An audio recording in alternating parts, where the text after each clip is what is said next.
presidential petition, Raila Odinga has been a perennial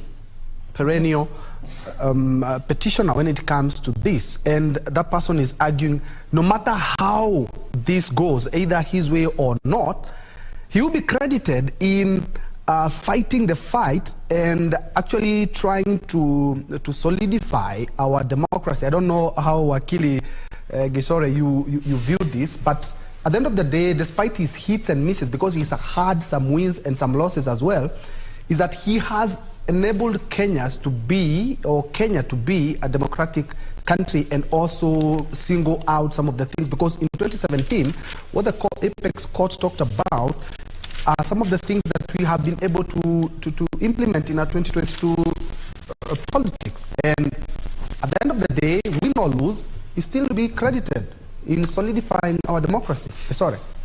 I think, Bentro, I want to thank you for raising that issue about Raila Amolo Odinga.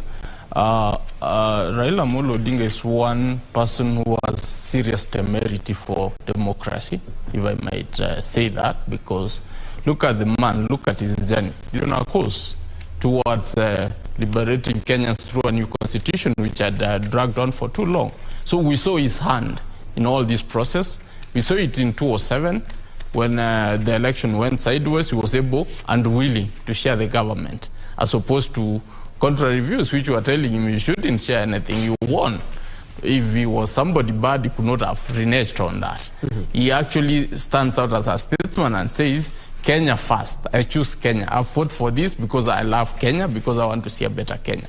So if sharing the government with Mwai Kibaki is something which is going to give us prosperity, is what I will do. And that happened. We ended up having the 2010 constitution, which is very robust, which we are enjoying. He gone into both by going to court severally to test the limits, to actually be able to portray that this constitution has got to be tested to every end so that we can be able to have a better country. In 2013, he was in court. He lost. And I said, okay, we will obey. Come 2017, he actually succeeded. He succeeded in the petition, and he ended up joining government, or having a handshake for purposes of Kenya. For purposes of Kenya, he did an handshake for continuity, because the economy has not been doing well for the longest time. So for purposes of Kenya, he actually was able to do an handshake. And then he's again in 2022 in court. If we can quote him today, he said, it's not about me. It's about fostering democracy, which is if there is anything we can credit the man, is that he's a democratic Kenyan, and he's actually a person who is out for the good of Kenya. And that in itself embodies a man who has done much more than any other president, because nobody has been able, amongst the presidents who have led Kenya, you've not seen anybody stand strongly for Kenya. Some of them have been elected, but I'm sorry to say, nobody has been able to be for Kenyans. Raila represents the common man and the interests of the people. They have done their bit in terms of developing the economy, or trying to do their single political issues around leadership, but in a uniform scale, I think if you get to put them on a weighing scale, I think he really weighs way much more than any other president in terms of fostering democracy. Now, Gisore, thank you for that in regard to, how we have covered. And we have seen quite sensational headlines, as you've said there, but we need to remain factual. As your colleague there has given us a 7 out of 10, giving us room for improvement. Indeed, we will work on that. But now let's find out what is happening within the central business districts. Statistics indicate that 85% of workstations are domiciled within the CBD. Now, being September the 5th, we are joined by Hibak Sayed from Kencom there. We can say it's the center of CBD, to just bring us up to speed with what is happening as Kenyans await that particular ruling. Hibak, hi. How are things from Kencom? Thank you, Regina Manyara. We are at the Central Business District and we're just trying to gauge what exactly is happening, especially here at the capital of Kenya, Nairobi City. We have a few people, a few businessmen, boda riders, who are just trying to get their daily means as we wait for the Supreme Court ruling. A few minutes to 12. If we could just have your opinion, sir, on what exactly you've seen. The Supreme Court is about to give a very important judgment today. Unaona vipi biashara yako imekuwa vipi na umeonaje town iko leo? Let me start by saying that my name is Dudhiman. I'm the CEO of Dudhiman Show, and I'm so much glad and happy to have this opportunity with you guys. God bless you so much for doing an amazing job. Now, let me start by saying that we are okay in town, we are operating, we are doing something so amazing. And to make the matters worse, our boda riders here in Besni CBD are doing quite excellent job. I have a good friend of mine who is the national coordinator for boda riders here in Nairobi, and we are happy for it. We are happy. So we are waiting to see. We doesn't know what is going to happen. We doesn't know what Kwame is going to say, but we are happy because my brother is your brother, your sister is my brother. We doesn't want to know the ethnicity, we doesn't want to know where you come from, your sister, your brother, but we live like brothers and sisters. Despite having anything or doesn't have anything, we share the little that we have. So as a boda rider who is a journalist by profession, because I've worked with your media or whatever, I'm happy, we are happy. So let me just give a take to my brother and say something. Just to cut you off, Regina, we've been checking around and we've seen that the shops are mostly open, the businesses are functioning quite well, people are conducting their business as they always have. As you can see, we're at Kencom, and most of the matatus are carrying people just as they always do. People are waiting, yes, for the ruling by the Supreme Court, but people are going about their business here in Nairobi City. If maybe we could have the opinion of a Kenyan, unaonaje kuhusu hii Supreme Court ruling? Unaonaje, nini unatarajia? Okay, kwa majina ni Victor Chiteri from Kibra. Yenye ningependa tu kusema ni those results of the CJ has announced the results. Let us take as normal so that we can continue with our normal work, so that people can continue with their normal business. Thank you. Well, I'm going to have to give it back to you, Regina. We're still going to be traversing Nairobi City, and maybe we'll go to another street within the Central Business District and to just see what exactly happens as the day progresses and as the judgment comes. Back to you in studio, Regina. Thank you, Hibaka, for that quick update. I can see, yes, Kenyans quite still being Kenyans, trying to make light of the situation, even as it remains, on tenterhooks. We remain on tenterhooks in regard to what we should expect come the next 6 minutes there. And we are live. We have our reporters there on ground, including Serafina Ruby, who is going to be bringing us up to speed with what is happening. Kenyans asked to remain peaceful as we wait the 7-judge bench there to make a ruling in regard to the August presidential petition. What you're seeing on your screen, those are live pictures from Milimani there. We have seen various councils have arrived. We have Kithure Kindiki there, who is part of the Kenya Kwanza legal team. There is Katwa Kigen just crossing your screen there. Further ahead there, we are also having other councils who are either have been representing the respondents or the petitioners there, all looking calm. At the end of the day, we have there has to be peace and justice going forward. We are all brothers and sisters there. Now, I'd want to hand it over, rather take it to back to you, Troy, there. We were talking about the performance and the conduct of the media during the election, and even at the point where we are right now, focusing on the presidential petition. And from Hibak Said's link there, you can see there's a Kenyan there who has introduced himself as Ndudhiman. And what I am actually proud of is that during this particular election, we did not have an issue of, sensation, so to speak, with the Githeri man aspect and such. We did not see this. We kept it to matters of fact. And I would want to say, let's toot our own horn as a media fraternity there. But it was a light moment to try and see that there was a gentleman behind Said Hibak there, calling guys to tell them, hey, You need to watch us. You need to watch us from KBC Channel 1. I'm live. Well, we also want to welcome your feedback. You can get us on Twitter on KBC Channel 1. But before we get to read what you have to say on Twitter and the expectations, we want to take you down to Kibra, where we're joined by my colleague Irene Mchuma Odim to bring us up to speed with how things are looking like in Kibera. Good afternoon.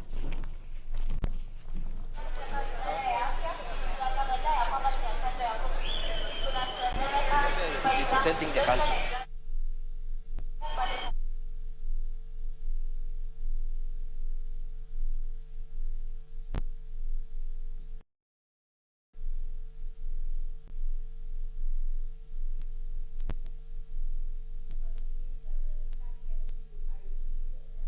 Get the sound corrected, we'll be getting back to you. We are domiciled in various parts of the country just to keep tabs on what is happening as we await the much anticipated verdict on the presidential petition of August 2022 there. Security has been beefed up. A communication was made to Kenyans, especially who are operating within the Central Business District. Various roads were closed, including Gong Road there at the junction of NHIF there, as well as, some motorists redirected not to use the Haile Selassie Avenue there to just try and keep crowds out of Milimani there, where the 7-judge bench is going to be giving its ruling.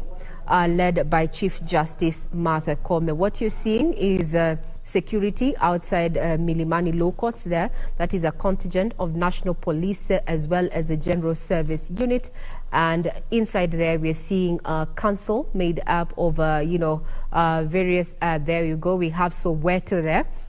Council Soweto there. You can see how she's already there. I would want to know what's going on through the minds of the lawyers there, both for the petitioner and the various respondents there, who over the last 2 days have exuded confidence that they're going to be carrying their day, or rather their prayers are going to be carrying the day.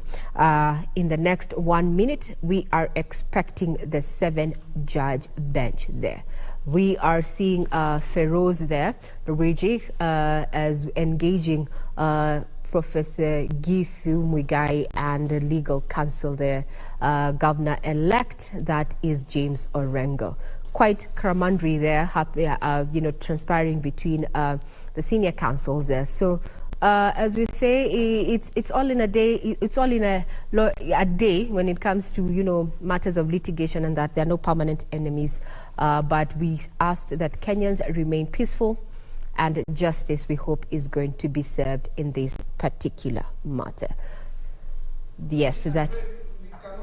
Size enough. Look at the pictures on your screen. James Orengo there, and other lawyers who are representing different factions. And they're all seated together, they make fun together, they argue it out, they sweat it out together, and maintain the peace. That is exactly what should be happening, not only in that court, but in the Republic as well.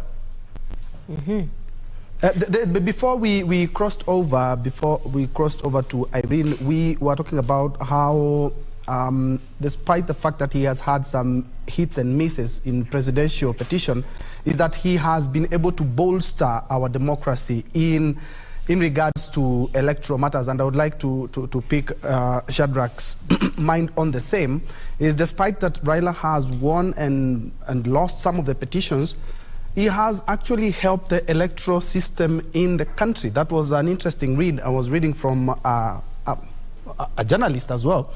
And on the 7 out of 10, yes, I do agree, because there are some journalists still talking about a ruling. We don't expect a ruling, we expect a judgment today, because it's the final product of what they have been hearing for the last couple of days. Wamboy, I would like to pick your mind on the same. Well, there is a lot to admire from the two gentlemen who have been, entertaining us with this presidential dispute. And one thing you will give to Dr. William Samoei Ruto first is his spirit of resilience. That spirit of, when he wants it, he goes for it. I mean, that is something admirable from his humble background. That is something that you will have to admire and acknowledge. On the other hand, you must acknowledge the kind of contribution that the Right Honorable Raila Amolo Odinga has given us as a country. So many things. I mean, the laws that we currently enjoy have you know, we actually enjoy them largely because of the contribution he has made, the kinds of pain he has had to go through. You know, you speak of the multi-party, us becoming a multi-party democracy in the year 1990s. I mean, that is his contribution.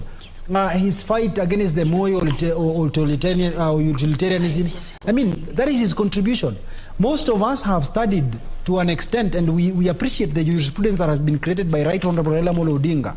When you go to school, some of the things that lecturers teach is the jurisprudence that has emanated from the 2013 jurisprudence, which if Raila Amolo Odinga had not desired to go through that route, if he had not paid the security of cost of 1 million and paid the filing fees of 500,000 shillings, probably would not have learned or gotten an opportunity to understand the law deeply the way we have understood it.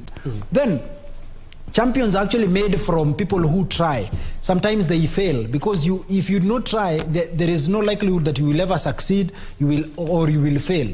But his failure in the year 2013 did not in any event discourage him from trying our democracy through the court processes. So that in the year 2017, we saw him participate in the elections, we saw him challenge the elections, the election results, so that the win that he got in the year 2017, and of course his refusal to participate in the process because of the referee. So whatever the outcome that we will get, if it is a repeat of the elections, then it will be a gift to Right Honorable Raila Amolo Odinga, because we do not expect that he will be running in the year 2027. I mean, if age is anything to go by. In any event, even with probably a repeat of the process, it does not necessarily mean that it is a loss to Dr. William Samoei Ruto. No, it does not mean it. It only means that probably this is just but his dream that has been deferred, so that he will have another opportunity, probably in the next or within the 60 days that are set in law, and probably even in the future. I mean, Right Honorable Dr. William Samoei Ruto is a young man who has a lot of life in himself. I think today he should be turning 55 years of age. Really, he has a lot. Yes. Now, Wamboi, let's get to hear what is happening down in Kibra, where we're joined by Irene Mchuma Odim there to just bring us up to speed with what is going down there. Good afternoon, Mchuma. How are things at Kibera, or rather in Kibera? Regina, good afternoon. We are coming to live at Kianda area in Kibra constituency. Earlier on, we were at Ayani and Makina areas, and Regina would say it's business as usual to a huge number of residents here in Kibra constituency. However, there are those who are following the proceedings from their screens. This as we wait for the verdict of the Supreme Court. Remember, Raila Odinga, who is the Azimio La Umoja presidential candidate, is also the ODM party leader. And Kibra constituency has time and again given him a back wherever he's making a move politically. And interestingly, Regina, unlike what many people would anticipate, that many people will remain at home and not go back to the business, is business as usual for many residents here in Kibra constituency. In fact, the shopkeepers, the tailors, the welders are going on with their business as usual. The matatu operators, boda riders. Thank you very much. The 7 judges making their way that are about to take their seats. Remember, these particular 7 judges are made up of William Oko, as you can see on your screen, flanked by Njoki Ndongo having a seat, Isaac Lenaola, Smokin Wanjala, Philomena Mwili, who's a Deputy Chief Justice, and Martha. Let's have a listen in.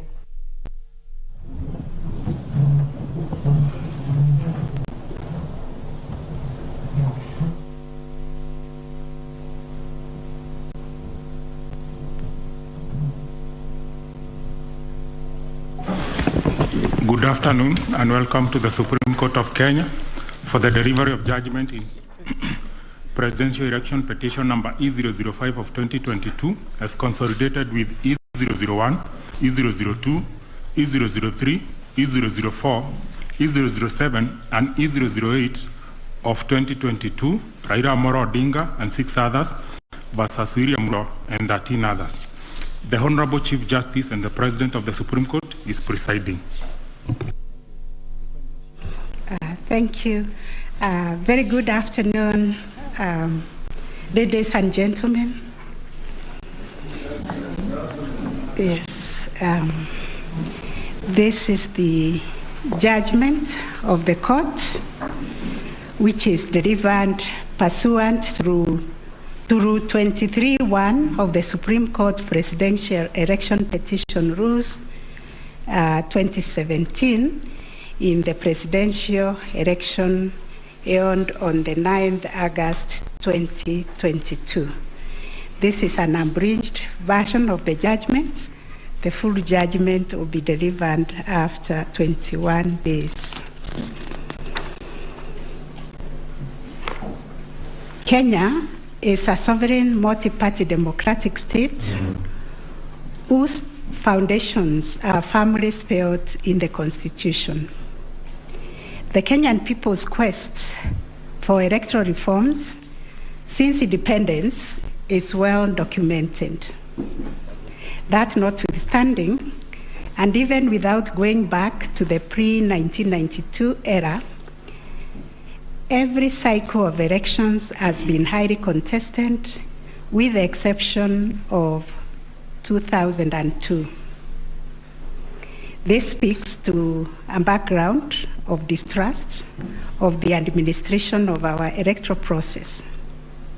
Informed by this setting, Kenyans made a decision to vest the public confidence and trust in the internal management of the Commission and elections. On the 15th August 2022, 6 days after the general elections were held, Mr. Wafula Chebukati, the chairperson of IEBC, announced the following results. Raila Odinga, 6.942,930 votes, representing 48.85%. William Ruto, 7.176,141 votes, representing 50.49%. David Wahiga, 31,987, representing 0.23%. George Wajakoya, 61,969, representing 0.44%. Based on the aforesaid results, the chairperson of IEBC declared William Samoei Ruto the first respondent, the presidential candidate for the United Democratic Alliance Party, as the president-elect. This declaration has precipitated a total of 9 presidential petitions that are filed before us, to wit, number 1, presidential election number 001 of 2022, John Njoroge Kamau versus Wafula Chebukati and 3 others, and Raila Amolo Odinga and 7 others named as interested parties. The second petition is presidential election number 002 of 2022, Youth Advocacy Africa and another versus IEBC and 12 others. Third petition, presidential election petition number 003 of 2022, Kerif Khalifa and 3 others versus IEBC and 3 others. Fourth petition, presidential election petition number 4 of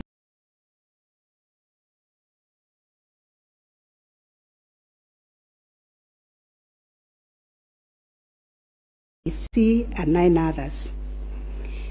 5, presidential election petition number 5 of 2022, Raila Amolo Odinga and another versus IEBC.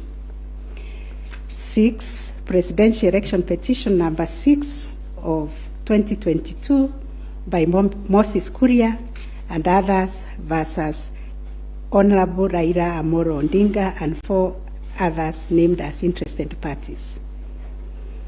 Number 7, Presidential Election number 007 of 2022, Okia Omtata Okoiti and others versus IEBC and others. Number 8, petition number 008 of 2022, Juria Nyoka Bichege and others versus IEBC and 3 others.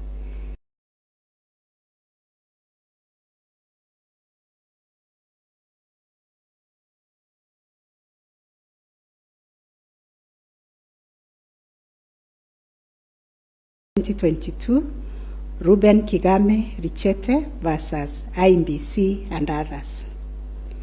In addition to these petitions, we received a total of 24 interlocutory applications and 1 preliminary objection, which were filed in this court.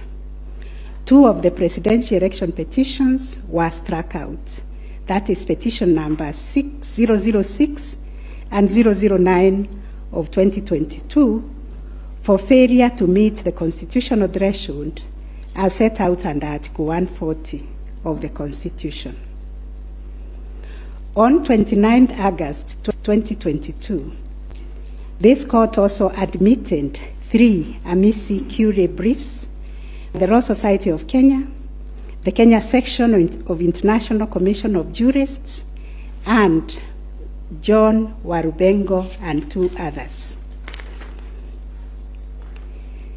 Upon perusing and considering the issues raised in the remaining presidential election petition numbers 001, 002, 003, 004, 005, 007, and 8, the responses and the submissions filed thereto, this court found that all the 7 petitions substantially raised similar issues and sought similar reliefs.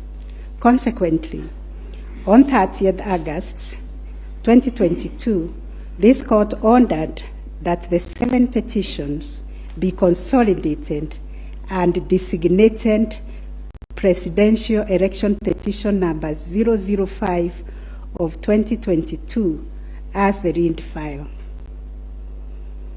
From the consolidated petition, the responses filed and submissions filed by all the parties, the court crystallized the following issues for determination. And those issues are there. We have repeated them several times. I will not read them. Having considered and deliberated upon the consolidated petition, the attendant responses, submissions, and also considering the amici curiae briefs, we now make the following determination on issue number 1, which is whether the technology deployed by IEBC for the conduct of the 2022 general elections met the standards of integrity, verifiability, security, and transparency to guarantee accurate and verifiable results.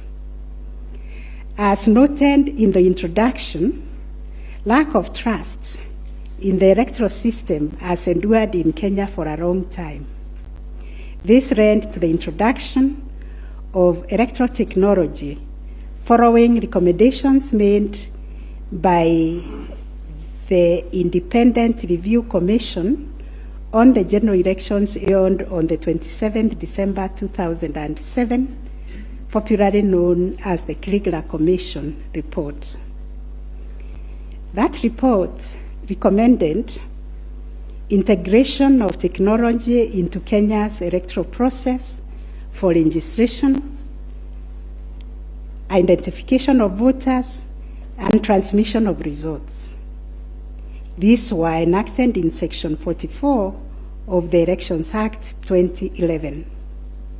By this statute, IEBC is enjoined to adopt technology in the electoral process.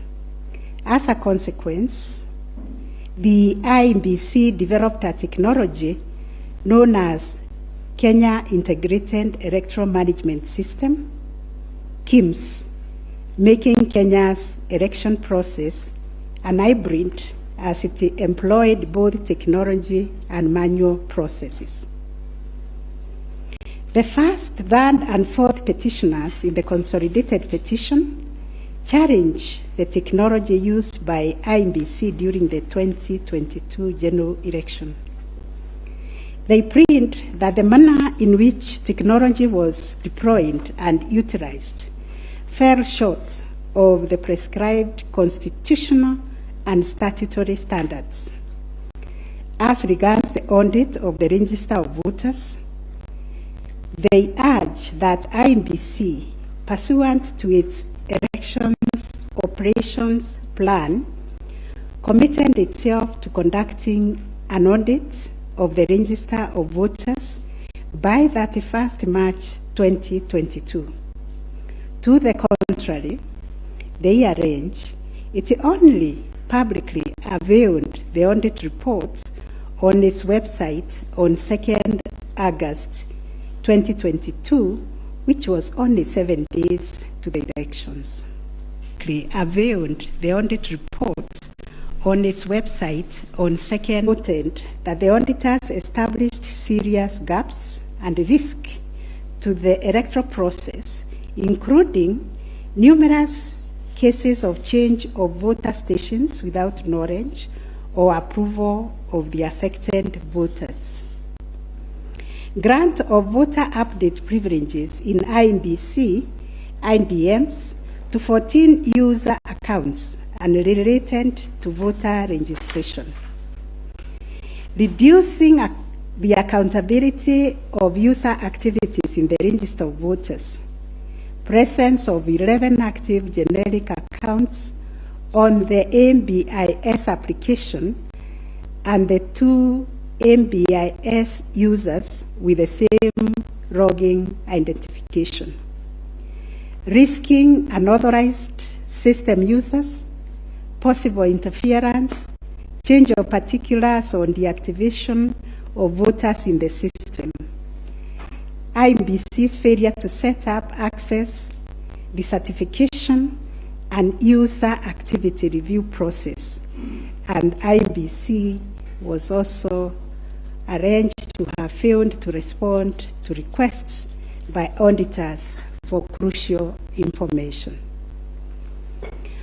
On the integrity of the technology deployed, it was the case for the 7th petitioner that in order to comply with Article 86 of the Constitution and Section 44 of the Elections Act, the technology deployed must be simple, accurate, verifiable, secure, accountable, and transparent. On the simplicity of technology, the 7th petitioner contends that the KIEMS kit failed the tests as they were not easily usable by ordinary citizens without expert knowledge. They further assert that IEBC was expected to procure and put in place a technology necessary for the conduct of the general election at least 120 days before the election and ensure consultation with the relevant agencies, institutions, and stakeholders. Furthermore, the petitioners arranged that IEBC violated its constitutional duty by delegating the design, implementation, and conduct of the KIEMS components of the election to a foreign company, Smartmatic International Holdings, BV. As a result, IEBC staff and the public did not have full comprehension of the KIEMS component. They conclude, therefore, that IEBC abdicated and surrendered its role to conduct elections to Smartmatic, and that IEBC vigorously fought any attempt to subject Smartmatic's activities to accountability and transparency, including the safeguards required by Regulations 61, 69, and 75 of the Elections General Regulations 2012. In response, IEBC has submitted that the electoral system met the constitutional threshold, that all the necessary information was accessed only by the authorized persons. The information was accurate, complete, and protected from malicious modification, either by authorized or unauthorized persons.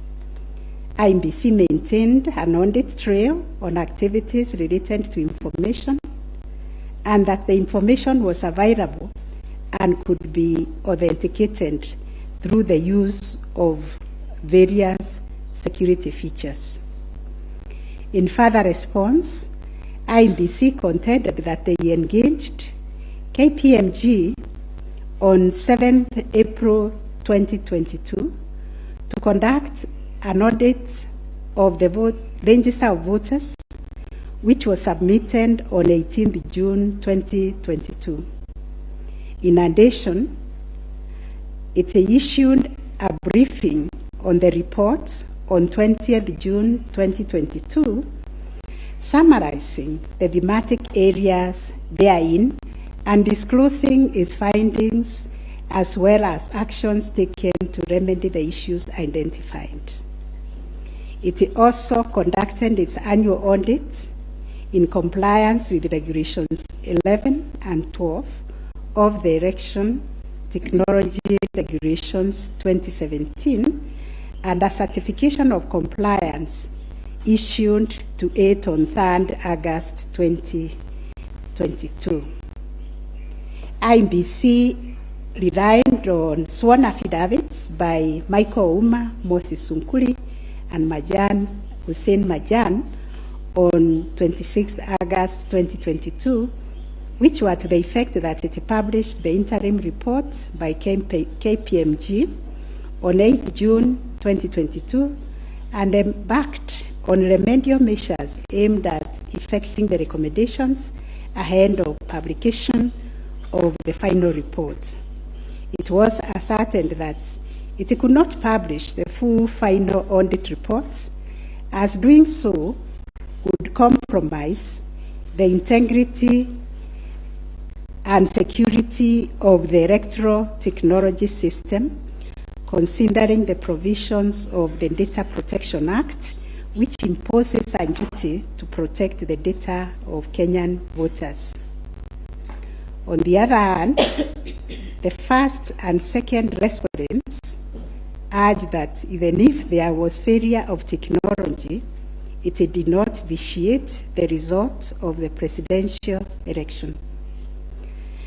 Upon considering all the printing submissions and the ICT scrutiny and inspection tallying and recount report, which fully examined the IEBC's result transmission system, RTS, we are not persuaded by the allegation that the technology deployed by IEBC failed the standard of Article 86A of the Constitution on integrity, verifiability, security, and transparency for the following reasons.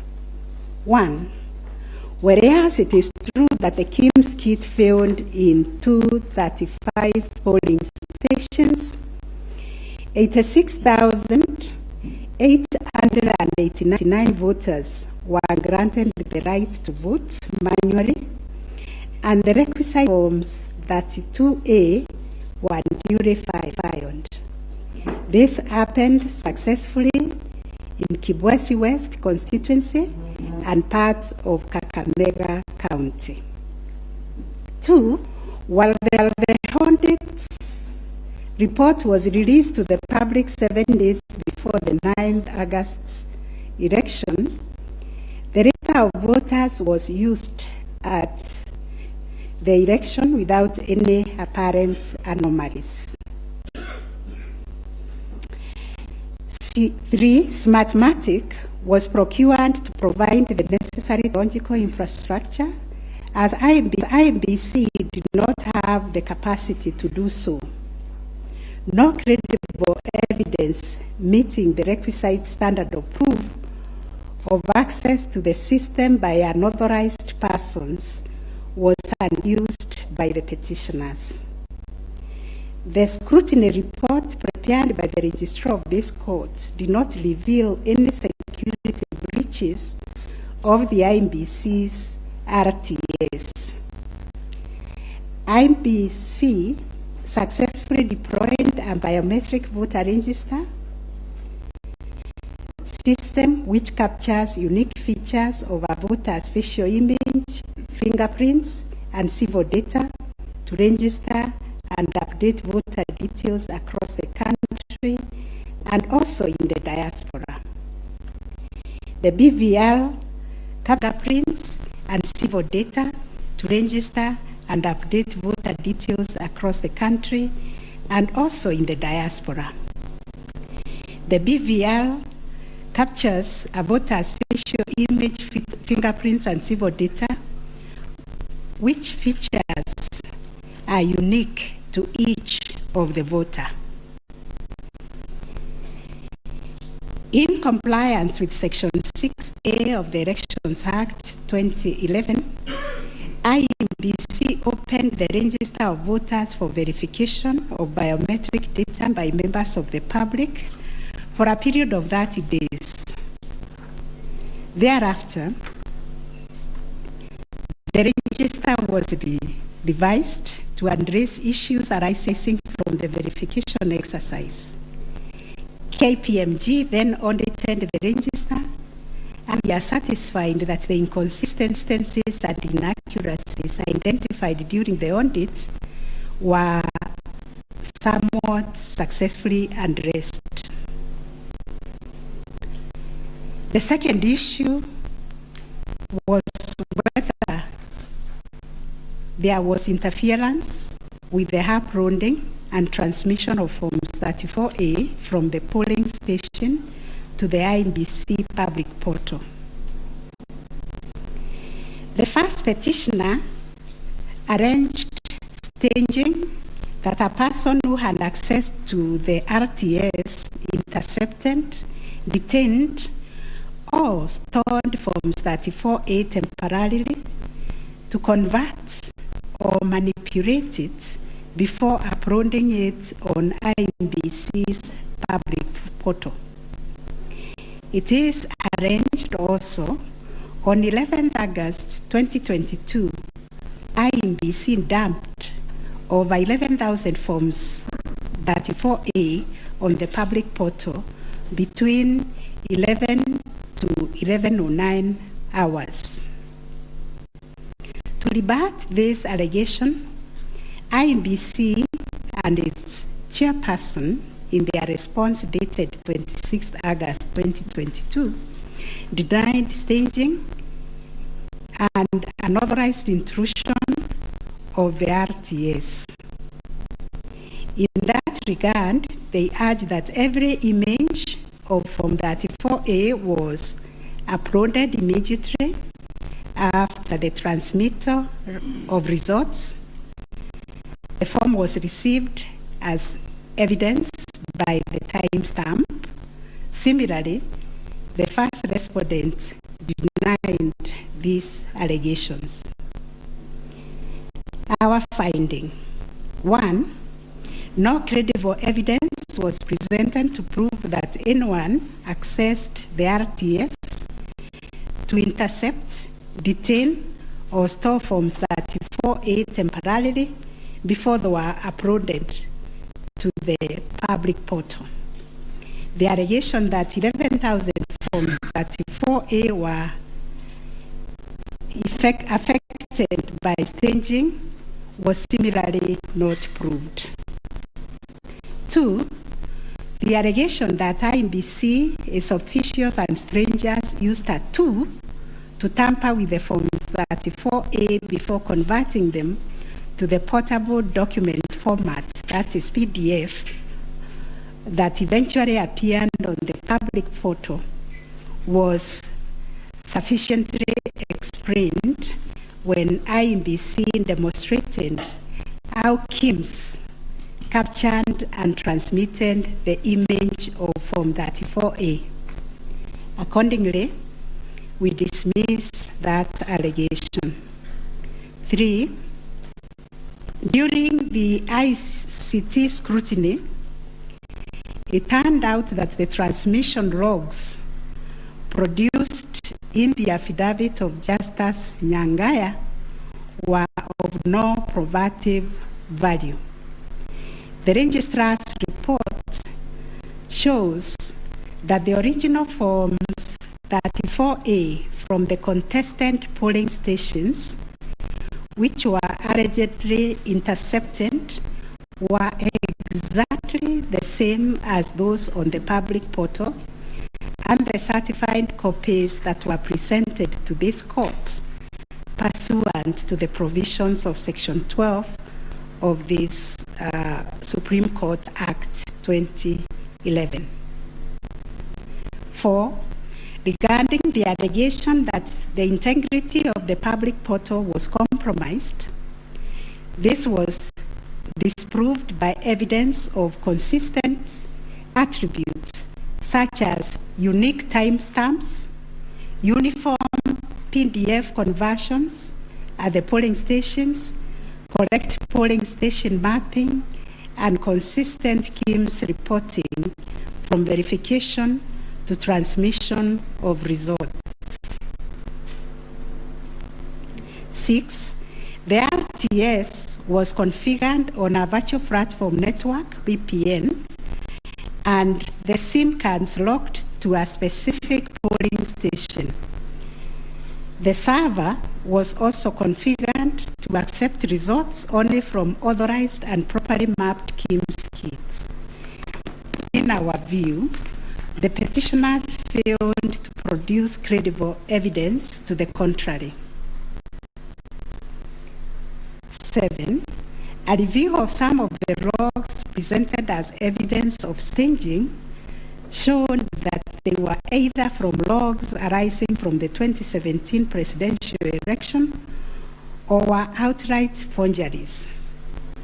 In our considered view, there was no evidence of a man in the middle server configured to the IEBC's VPN network, and no evidence was produced to show that the chairperson of IEBC and staff were part of the arranged conspiracy to stage the transmission process. 9, whether there was a difference between Forms 34A uploaded on the IEBC public portal and the Forms 34A received at the National Tallying Center and Forms 34A issued to the agents at the polling stations. On this issue, the first petitioner's case was that there was deliberate manipulation and tampering with Forms 34A, as demonstrated in the affidavits, to the effect that votes were being deducted from the first petitioner and being added to the first respondent. To support this petition, evidence was contained in the affidavits of Honorable Martha Karua, sworn on 21st August 2022, Celestine Anyango Opio, Arnold Ochieng Oginga, and John Mark Githongo, which was sworn also on 21st August 2022, and a further affidavit sworn on 28th August 2022. Dr. Nyangasi also swore an affidavit on 21st August 2022, and so was Martin Papa, to support that allegation of handing and subtraction of votes. On the other hand, IEBC and its chairperson urged that all Forms 34A transmitted to IEBC portal were not interfered with or manipulated. Further, that the Forms 34A signed at the polling station and issued to the agents were identical to the Forms 34A uploaded on the public portal and delivered to the National Tallying Center at the Bomas. It was contended that in any event, IEBC used the original physical Forms 34A to tally, verify, and declare the presidential election results. This court ordered scrutiny of the forms from the 41 polling stations outlined in the affidavit of Celestine Opio to ascertain the allegation of interference. And this is our finding. 1, there were no significant differences captured between the Forms 34A uploaded on the public portal and the physical Forms 34A delivered to Bomas that would have affected the overall outcome of the presidential election. B, no credible evidence was presented to support the allegation that Forms 34A presented to agents differed from those uploaded to the public portal. The report by the registrar of this court confirmed the authenticity of the original forms in the sampled polling stations.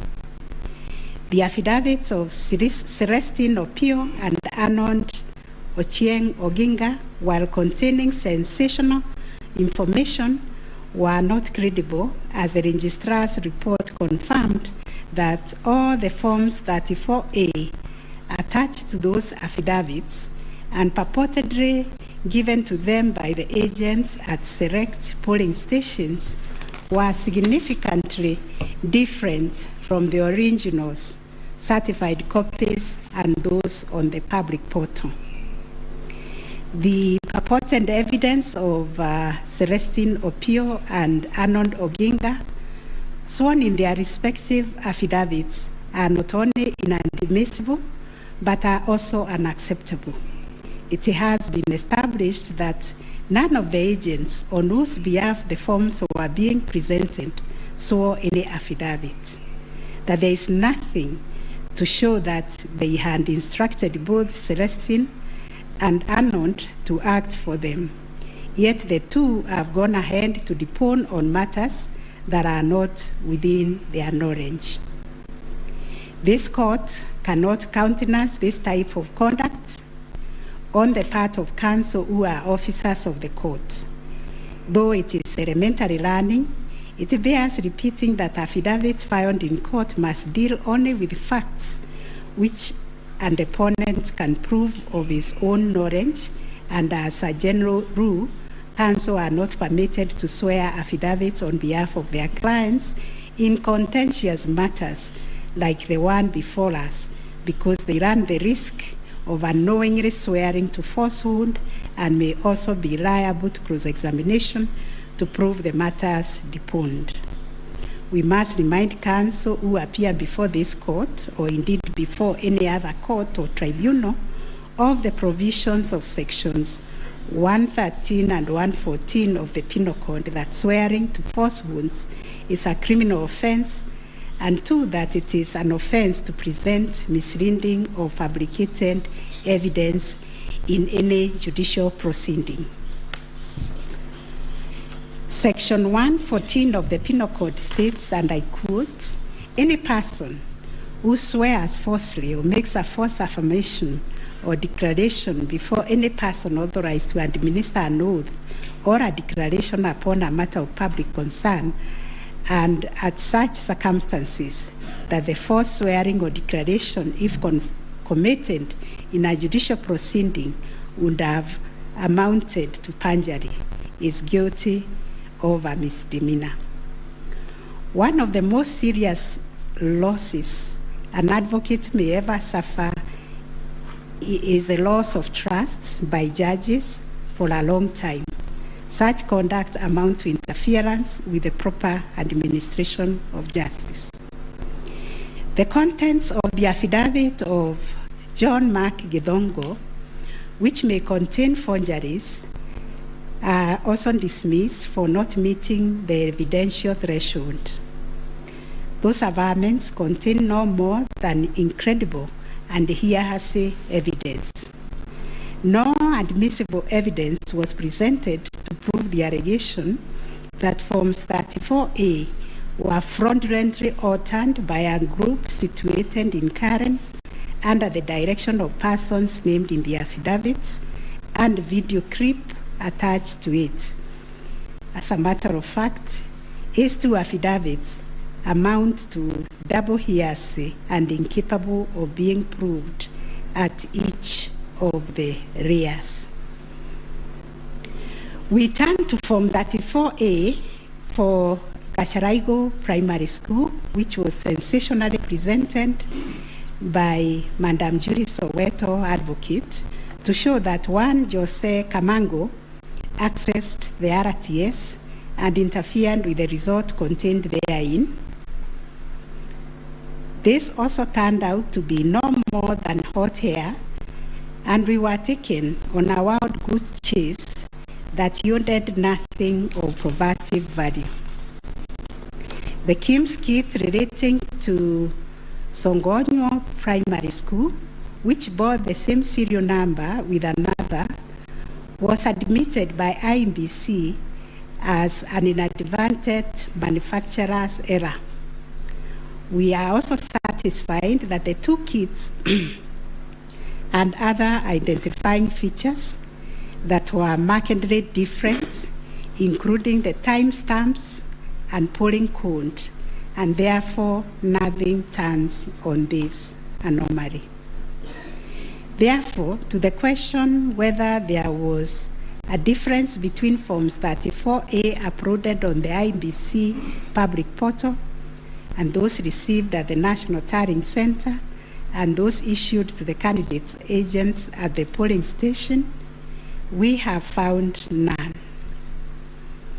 Issue number 4, on whether the postponement of gubernatorial elections in Kakamega and Mombasa counties, parliamentary elections in Kitui Rural, Kachiriba, Rongai and Pokot South constituencies, and electoral ones in Nyaki West in North Imenti constituency and Koanjenga in Embakasi South constituency resulted in voter suppression to the detriment of the petitioners, and especially in petition number 5 of 2022. It is common knowledge that IMBC postponed elections for various seats during the general elections of 9th August 2022 due to mix-up of ballot papers in the above-named electoral units. It is the combined case of the first and second petitioners that in terms of Articles 136, 2A, 177(1), and 181 as read with Article 1 of the Constitution, the chairperson of IMBC had no jurisdiction to postpone elections in those areas. That Section 55B of the Elections Act is inconsistent with the Constitution and therefore void to the extent that it purports to donate to IMBC power to postpone elections in the constituency, county, or ward, contrary to the Constitution, and the postponement undermined the conduct of free, fair, credible elections by depriving the voters an opportunity to vote for all the candidates on the dates stipulated by the Constitution. The petitioners further contend that the postponement of elections and the overall effect of suppressing voter turnout in the electoral units in question, which was prejudicial to him. Both the first and third petitioners also believe that elections were deliberately postponed in Kakamega and Mombasa counties. It was arranged that these areas are considered to be first petitioner strongholds, and as such, the postponement of elections worked to its disadvantage and handed that benefit to the second respondent. These assertions were denied by IEBC and its chairperson. They, however, admitted that they experienced confusion with the printed ballot papers and explained that they only discovered the mix-up on the eve of the election when the ballot papers were being distributed to the polling stations.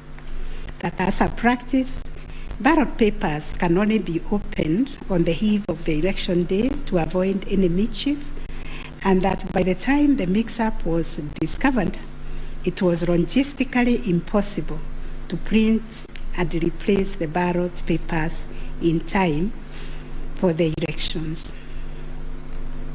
For this claim to succeed, it must be demonstrated first, IEBC and no authority in law to postpone the elections, and secondly, that the postponement was deliberate and calculated to suppress voter turnout so as to affect the result by reducing the petitioners' overall votes. We've looked at the provisions of Section 55B of the Elections Act, which provides for circumstances when elections can be postponed in a particular electoral unit, including in cases of emergency. We are therefore satisfied that on the basis of the foregoing provision, the third respondent and the requisite power to postpone election in the constituencies, counties, and wards in question. Concerning the allegation of voter suppression, we note that voter suppression is generally recognized as a political strategy which takes many forms, but whose practical effect is ultimately to reduce voting by deliberately discouraging or preventing targeted groups of people from exercising their right to vote and thereby to influence the outcome of an election. It therefore goes against the letter and the spirit of Article 38, which guarantees every citizen the right to make political choices based on universal suffrage. As regards this allegation, it has not been shown that by postponing elections in the named electoral units, IEBC acted in bad faith or influenced or was influenced by irrelevant factors and considerations.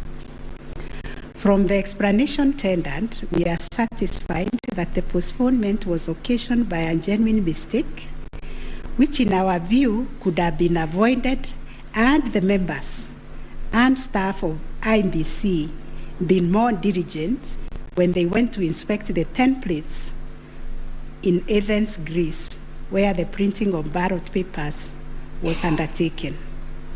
In the absence of any empirical data, we cannot find a basis upon which to conclude, as a matter of fact or evidence, that the postponement affected voter turnout, as a consequence of which the first petitioner alone, as a presidential candidate, suffered disadvantage.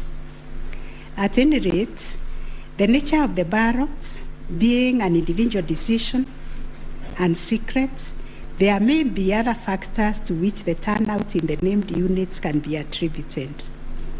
From the evidence on record, however, it appears to us that 2022 general election recorded one of the lowest turnouts since the introduction of multi-party political systems some 30 years ago. If there was a low voter turnout, it affected all the 6 categories of candidates, and its explanation, in our view, lies elsewhere, but certainly not a calculated suppression.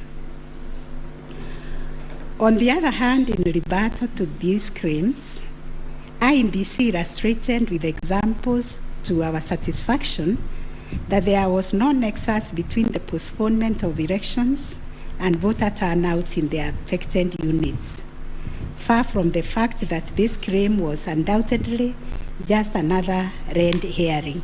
It has nothing to do with the question under review, and accordingly we reject it and hold that there is no proof that the postponement resulted in voter suppression to the detriment of the first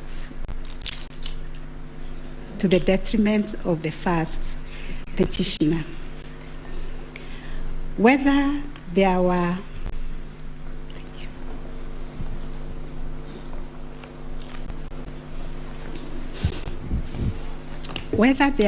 unexplainable discrepancies between the votes cast for presidential candidates and other elective positions. Issue number 5.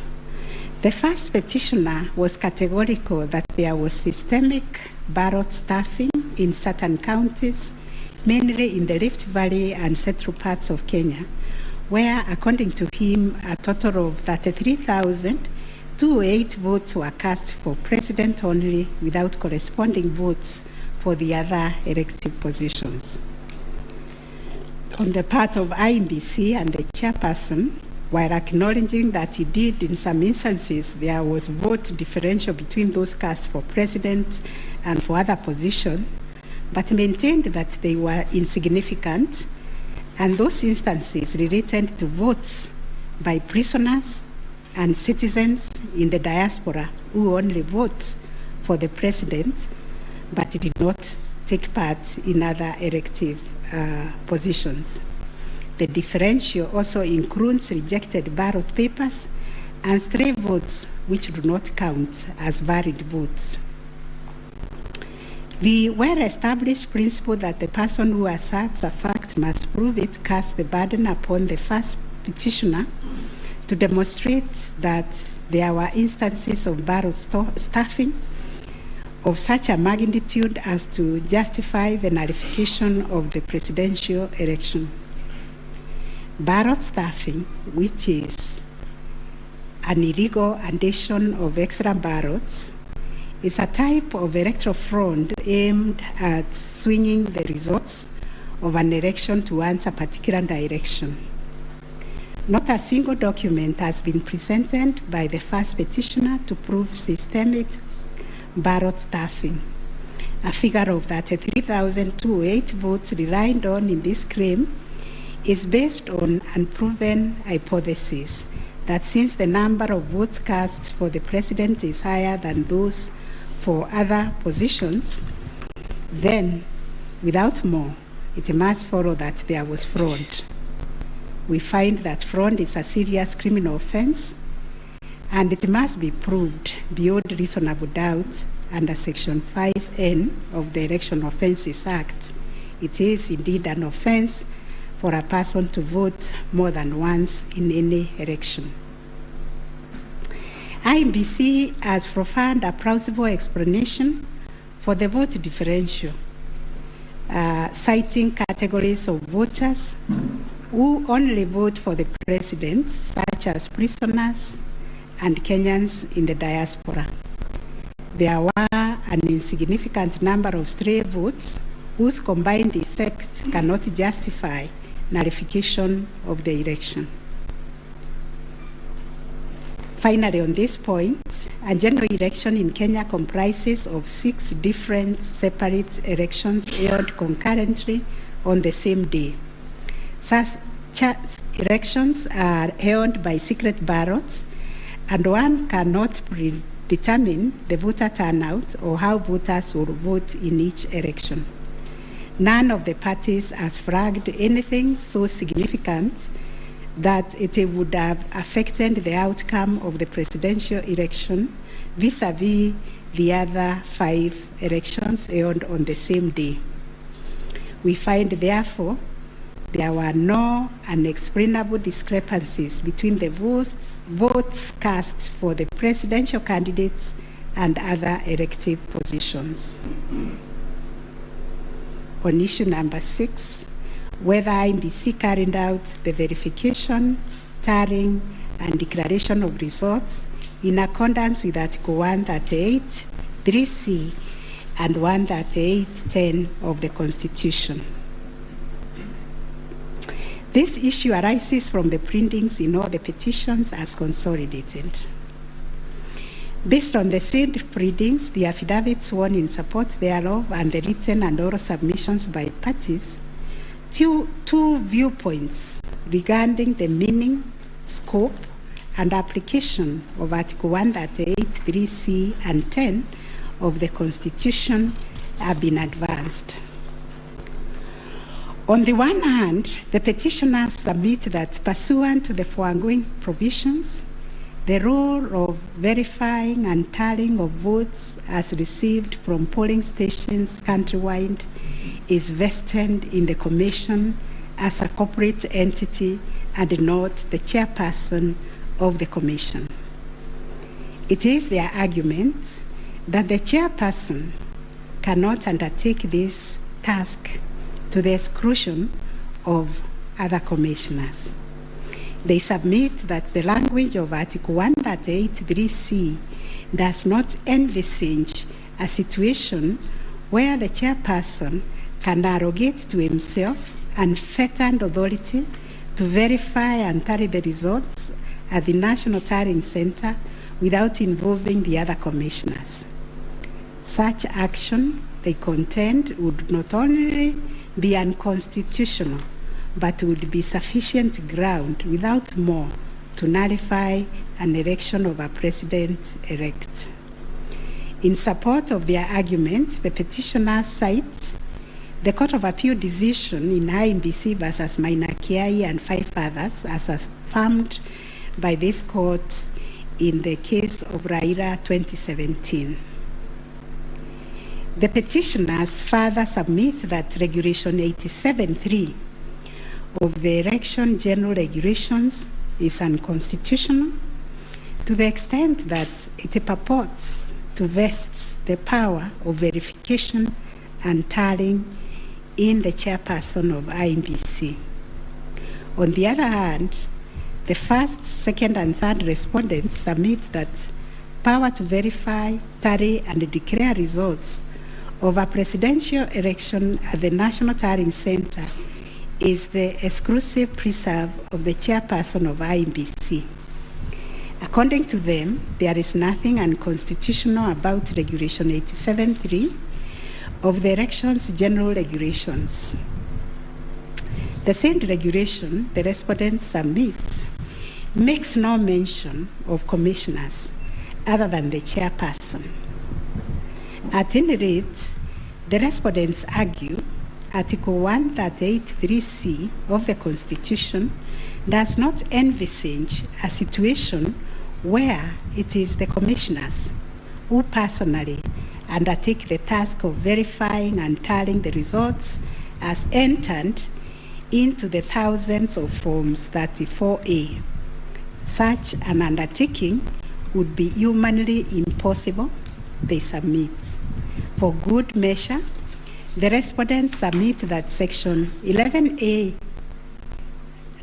of the IEBC Act provides that the chairperson and members of the Commission are responsible for the formulation of policy and strategy of the Commission and oversight. In their view, the Act does not contemplate a situation where commissioners would be directly involved in the verification and tabulation of presidential election results. The task of verification and tallying, as stated by the respondent, is executed by the staff of the Commission under the direction and supervision of the Commission Secretary, who in turn reports to the chairperson. As to whether the chairperson acted unilaterally in verifying and tallying the presidential election results at the National Tallying Center, the petitioners claim that indeed this is what happened. It is the petitioner's case that the chairperson published an illegal Gazette Notice number 49 56 of 2022, in which he designated himself as the Presidential Returning Officer, a position unknown in law and the Constitution. Having done so, the petitioner states that the chairperson proceeded to conduct the verification and tallying process to the exclusion of other commissioners, each of whom he had assigned verifiable roles and related to the verification and tallying exercise. On his part, the chairperson of IEBC submitted that although he has the exclusive authority to verify and tally the presidential election results as received at the National Tallying Center, he did involve the other commissioners in the exercise before eventually declaring the final results. He submitted that he did this in the spirit of teamwork. The chairperson of IEBC states that indeed the 4 commissioners were involved in the preparation of the 9th August general elections from the time of their swearing into office all the way to the verification and tallying of results at the National Tallying Center until they withdrew from the exercise just when he was set to declare the final results. Having considered all the parties' submissions, we find that pursuant to Article 138(3)(c) of the Constitution, the power to verify and tally presidential election results as received at the National Tallying Center vests not in the chairperson of IEBC, but in the commission itself. The latter carries out this exercise through its secretariat staff, technical personnel, and any other persons hired for that purpose under the oversight and supervision of the chairperson and the other members of the commission. In line with this court's decision in Raila Amolo Odinga versus another versus IEBC and 2 others, as reported in 2017 Kenya Law Report, popularly known as Raila 2017, and the Court of Appeal decision in IEBC versus Maina Kiai, we also find that the chairperson cannot arrogate to himself the power to verify and tally the results of a presidential election to the exclusion of other members of the commission. Indeed, Article 138(10) of the Constitution, although the power to declare the result of a presidential election after verification and tallying is vested in the chairperson, he does so only as a delegate of the commission. Consequently, to the extent that Regulation 87(3) of the Elections General Regulation purports to vest the power of verifying and tallying presidential election results as received at the National Tallying Center solely on the chairperson to the exclusion of other members of the commission, the same is contrary to and inconsistent with the provisions of the Constitution. That said, we, however, take cognizance of the fact that the 4th, 5th, 6th, and 7th respondents, referred to as the 4 commissioners, actively participated in the verification and tallying exercise from the beginning up to and until just before the declaration of the results by the chairperson. They took turns announcing the results as verified and tallied, and were present and active during the actual verification and tallying at Bomas. An example is when one of them, Justus Nyangaya, stood on the podium to announce to the public results and also announced an adjustment that had been occasioned by errors of tabulation. The events of 15th August 2022, therefore, came as a surprise. As the public waited for the chairperson of IEBC to declare the final results, sporadic violence broke out at Bomas. The violence swiftly was contained by the security forces, But there was unexpected drama as two different factions of the commission began to emerge. Kenyans found themselves watching an appalling split screen scenario on their television sets. On one part of the screen was the chairperson readying himself to declare the results in accordance with Article 138(10) of the Constitution. On the other part of the screen were the four commissioners on the runs of the Serena Hotel, Nairobi, from where they announced that they would not own the results that were soon to be declared by their chairperson. The four commissioners informed the public of their rejection of the yet-to-be-announced results, terming them opaque due to the manner in which the chairperson had been conducting the verification and tallying exercise. In his affidavit dated 25th August 2022, Justice Nyangaya averred that the chairperson's actions during the tallying and verification exercise at Bomas made it difficult to ascertain the total number of votes cast and the actual number of votes attained by each candidate, so as to enable him authoritatively state the commission and declared accurate results. All the petitioners have anchored their arguments for the nullification of the 9th August presidential election in Taharia on the walkout from the Bomas by the four commissioners. They contend that by rejecting IEBC's results on grounds of opaqueness of the verification and tallying process, they called into question the credibility of the entire election. They further submitted that being in the majority out of the 7-member commission, their view should prevail and the election should be nullified. It is the petitioner's argument, therefore, that a dysfunctional commission cannot deliver a credible election. We note that apart from their 11th hour denunciation of the verification and tallying process and their averments regarding the conduct of the chairperson, the four commissioners have not placed before this court any information or documents showing that the elections were either compromised or that the result would have substantially differed from that declared by the chairperson. Critically, they have not explained why they participated in a verification process when they knew that it was opaque up until the last minute. Indeed, at the Serena Hotel press briefing, the four commissioners acknowledged that thus far the entire election had been managed efficiently and credibly. The chairperson on his part did not make matters any better by maintaining a stoic silence, even as things appeared to be falling apart.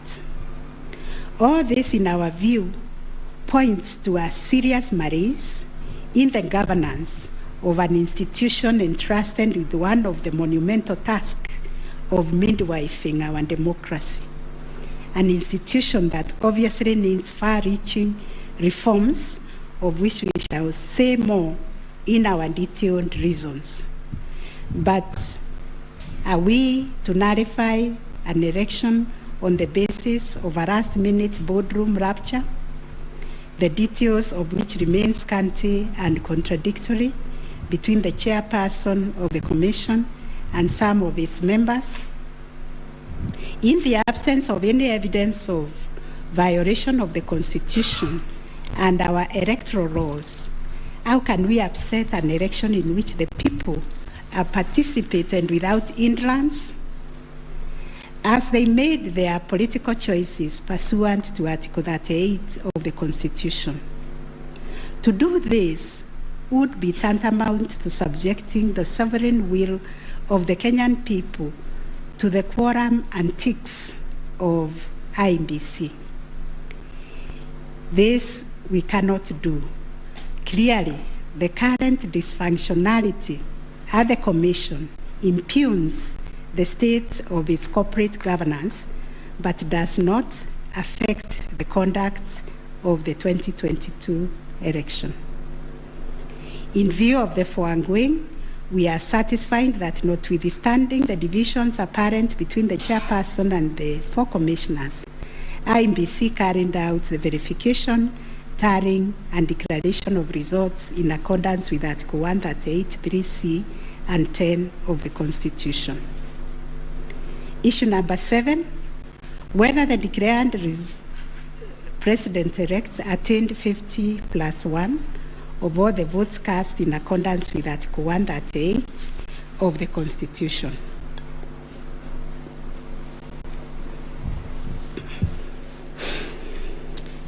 The first, second, and third petitioners averred that the first respondent did not garner 50%+1 of the total votes cast, and therefore did not meet the threshold provided by Article 138(4)(a) of the Constitution.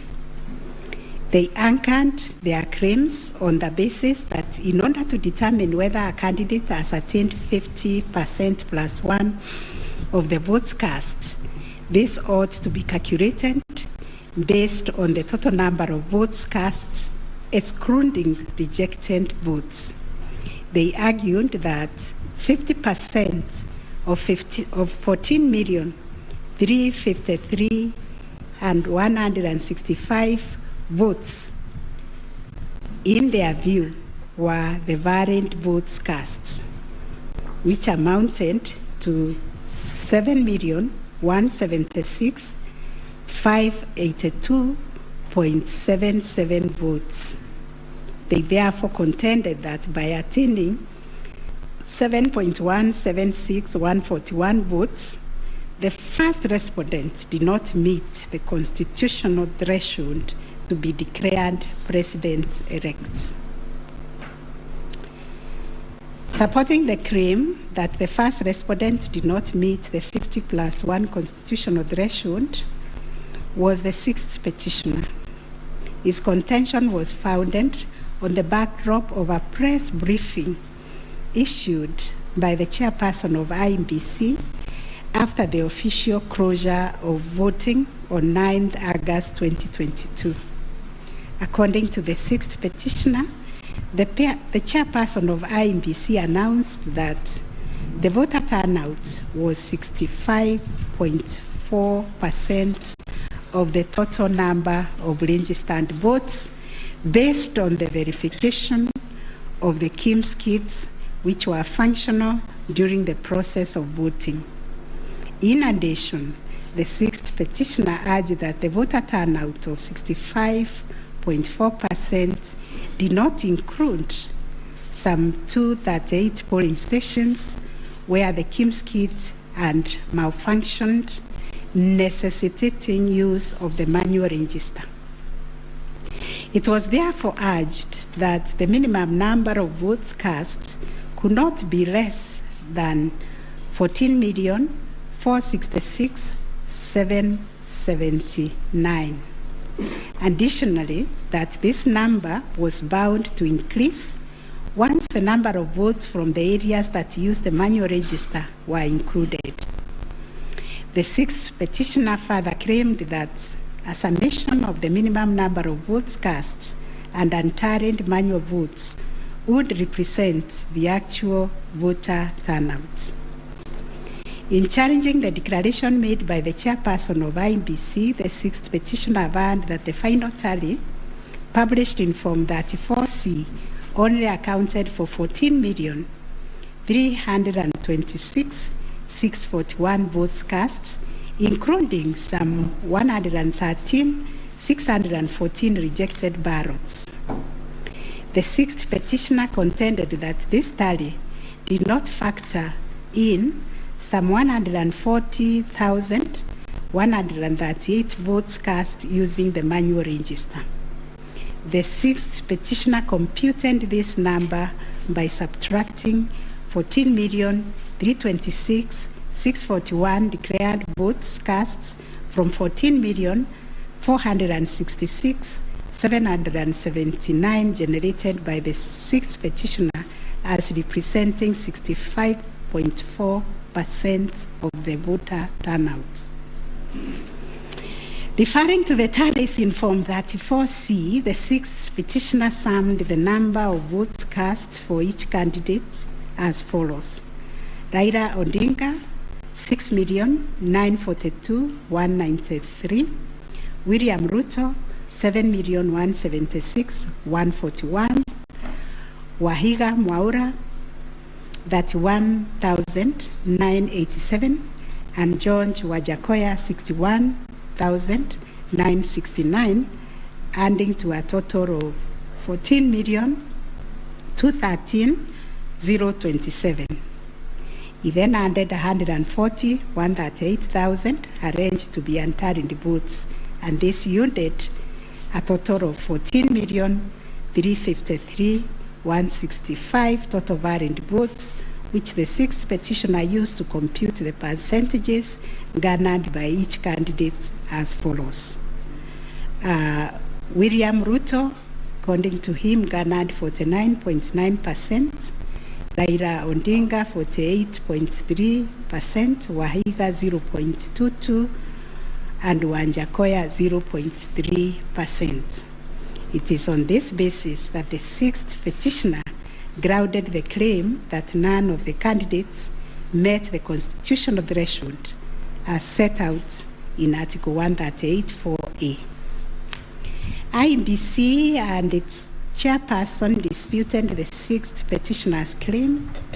They submitted that the declaration of results is based on the number of people identified as having voted on the KIEMS kits and not the total persons on the voters' register as arranged.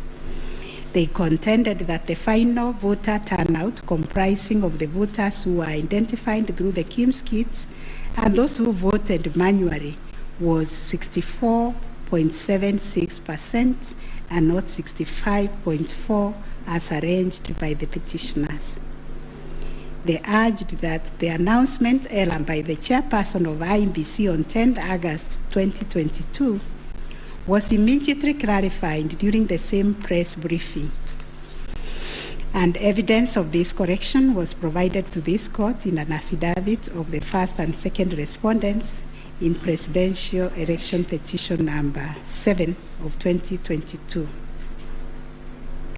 According to IEBC and the chairperson, 14,239,862 voters were identified using the KIEMS kits, while 86,889 voters were identified using the printed voter register.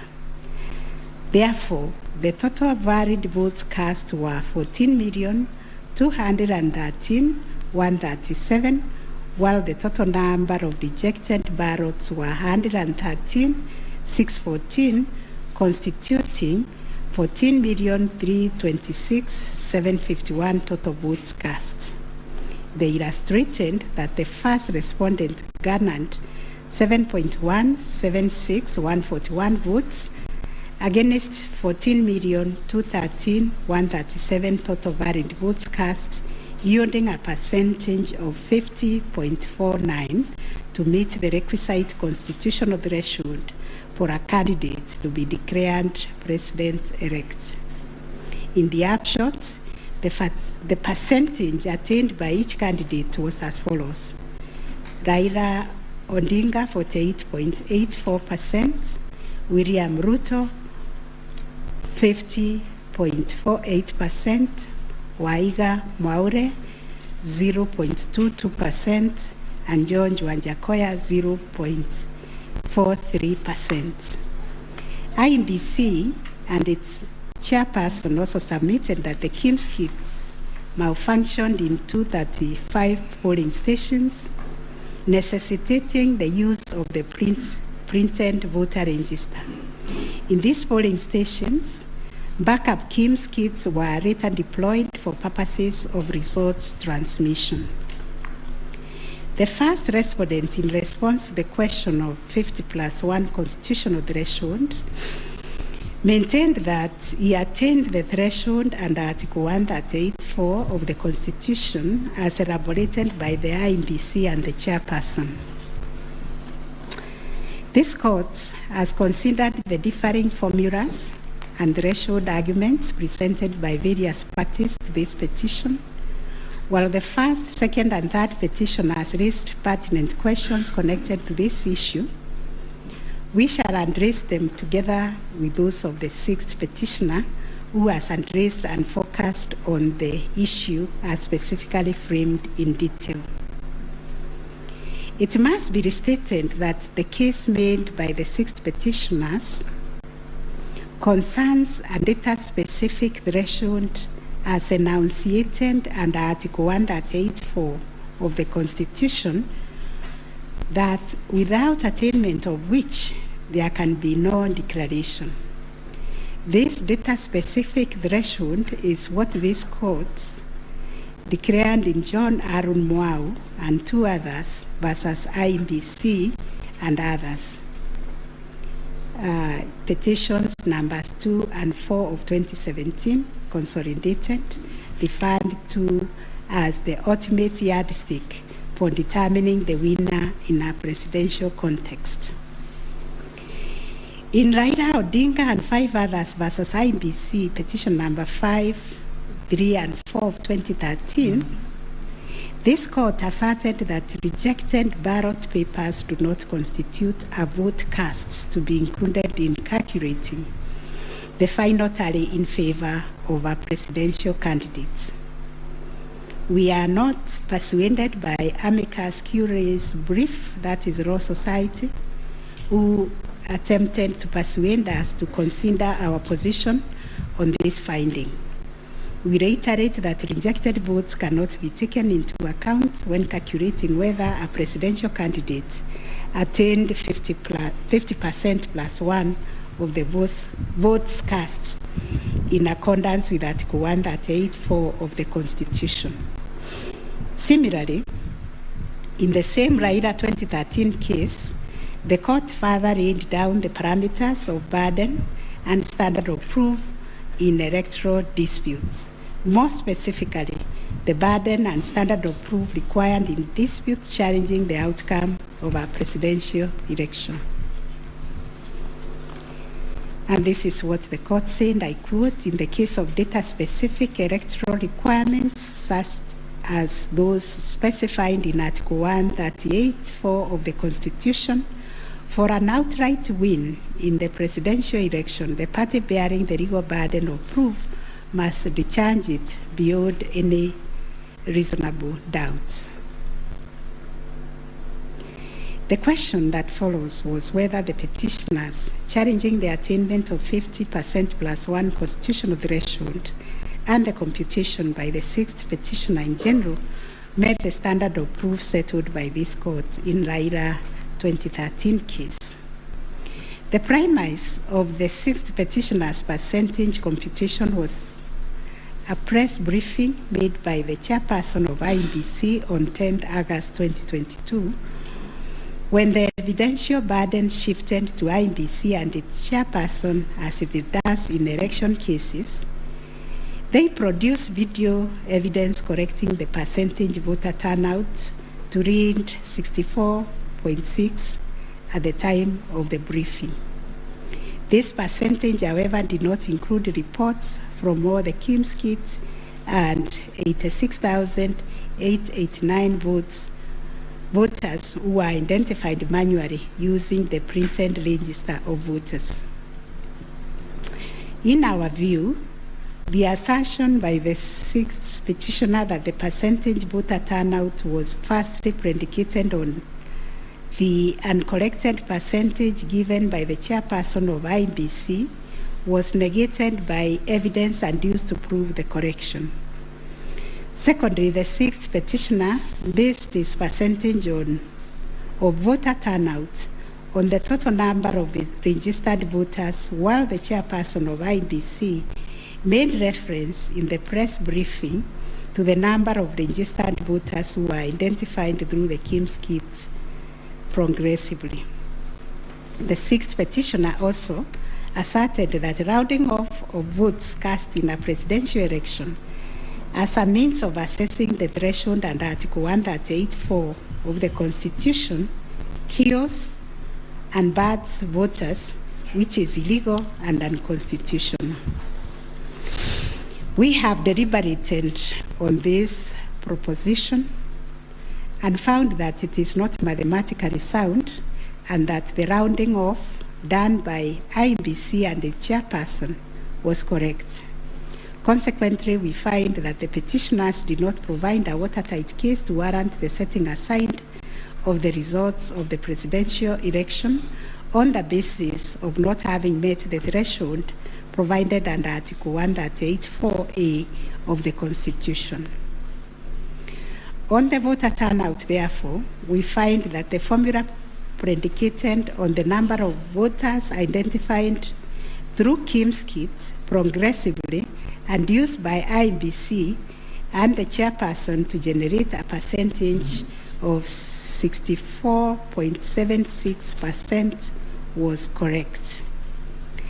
Having settled the issue of voter turnout, we must ask ourselves whether in the making of the declaration, the chairperson of IEBC applied the formula in Article 138(4) of the Constitution, which is total votes cast less rejected votes divide by 2 must always give 50% plus 1 vote.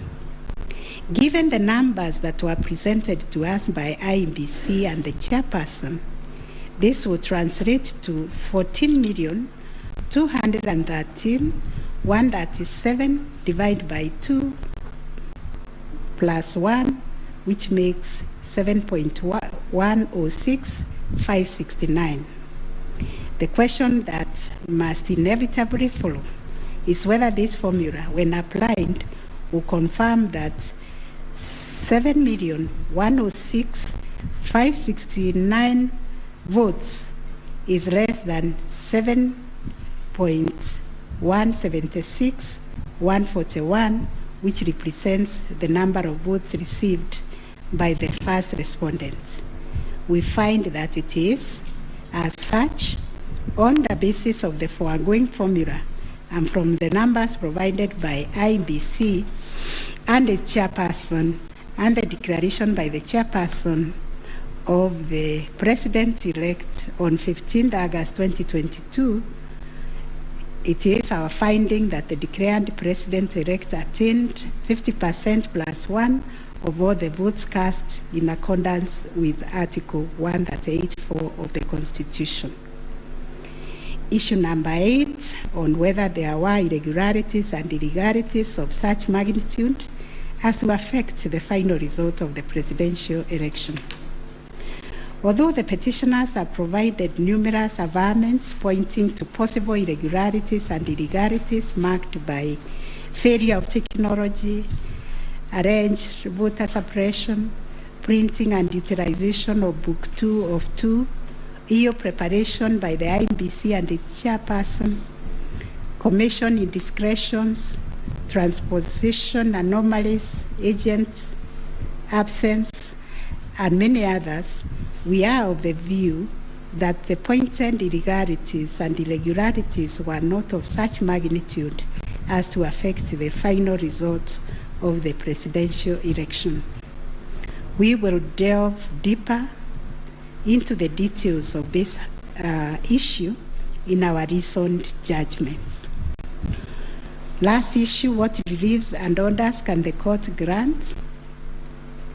Under Article 163(3) of the Constitution, it is provided that the Supreme Court will have A, exclusive original jurisdiction to hear and determine disputes relating to the election of the office of the President arising under Article 140. And Article 140 provides, I quote, a person may file a petition in the Supreme Court to challenge the election of the President-elect within 7 days after the date of the declaration of the results of the presidential election. 2, within 14 days after the filing of a petition under Clause 1 The Supreme Court shall hear and determine the petition, and its decision shall be final. If the Supreme Court determines the election of the President-elect to be invalid, a fresh election shall be held within 60 days after the determination. In exercising its jurisdiction pursuant to these provisions, the court sits as an election court with a mandate to determine the validity or otherwise of the election of the President-elect.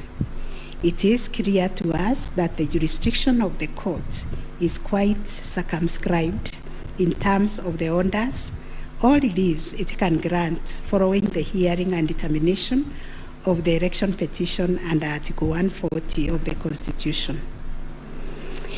In the event the court determines that the election of the President-elect is invalid, it must make an order nullifying the election.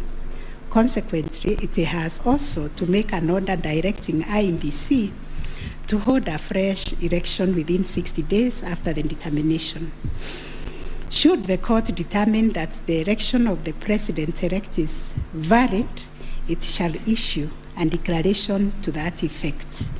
The court has then, as a matter of course, to make an order dismissing the petition with or without cost, as the case may be. In the strict sense, therefore, these are the only orders that the court may make under the Constitution. The court cannot assume jurisdiction that goes beyond the purview of Articles 163(3) and 140 of the Constitution. However, nothing stops the court from issuing orders or reliefs by way of recommendations. Indeed, since 2013, this court has issued many recommendations arising from the determination of 3 petitions challenging the election of the President-elect. The recommendations are meant to improve our electoral landscape and hence aid in the development of our democracy. In this regard, this court has been greatly aided by the contributions also of the amici curiae, and the court places a heavy premium on those briefs that were filed and those which were admitted. The final orders made by the courts. This is a unanimous decision of the court, and we make the following orders.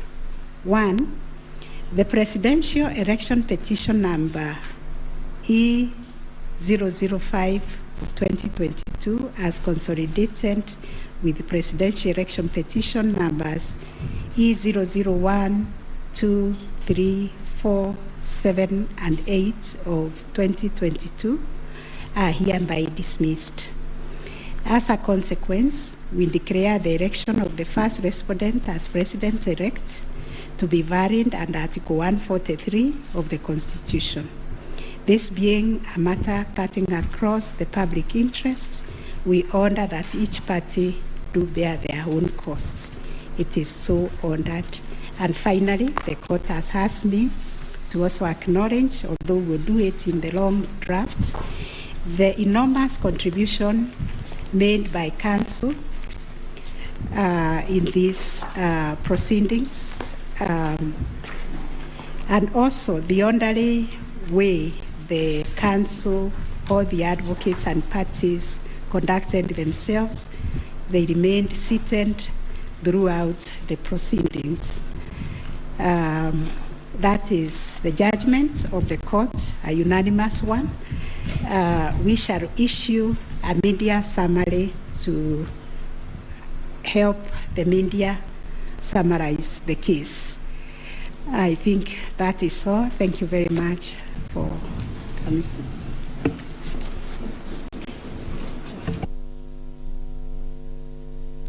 My Lady, Madam Chief Justice, and the learned judges of this court, again, I am requested by my colleagues to thank you most profusely for your labors into delivering this judgment, listening to all of us, and giving our nation this judgment so that we may move forward. Thank you, and God bless you. May it please the court, it is not true that I asked the Attorney General Emeritus to talk on our behalf. Next time you should talk to me. Let me similarly, on behalf of the lawyers for the counsel for the first and second petitioner, thank the court, and it has been a journey, worthwhile journey, sitting through these proceedings, and we thank the court for your patience and for the delivery of this judgment within the time stipulated. We thank you.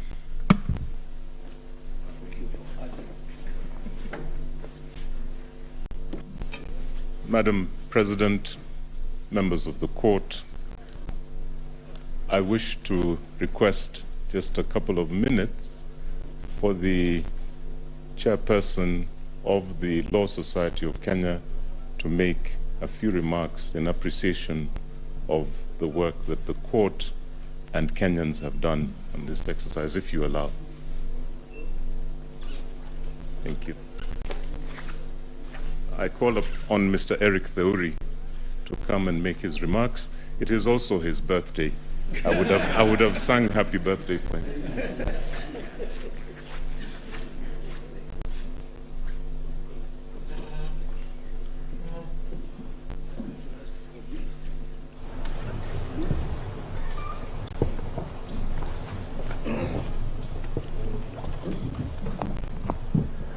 My Lord, the Chief Justice of the Republic of Kenya, the President of the Supreme Court, the Deputy Chief Justice and all the Justices of the Supreme Court, I think it would only be fair that I make my remarks after counsel for the respondents, Senior Fred Ngatia, makes his remarks to the court.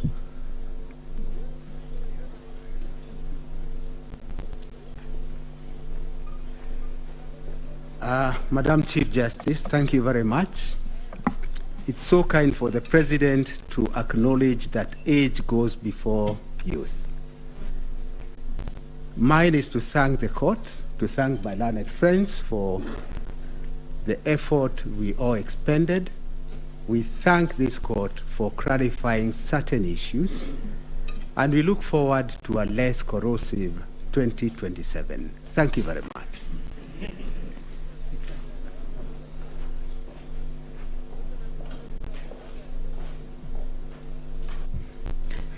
Madam Chief Justice, Madam Deputy Chief Justice, it's so nice to have two madams at the same time, and members of the court. Since there are only men talking, I decided that I should become a woman and talk. It's becoming too much of a male affair in here. But on behalf of well, I think we were the third petitioner, I wish to thank you, and you've clarified the Regulation 87.4, which I was feeling very passionately about, that it was unconstitutional from what I've heard. But thank you very much for the time you spent, and we do apologize if at times we looked like hooligans. I mean, you have said we behaved well, but we didn't behave as well as we should have. But thank you very much for your time and for delivering this judgment.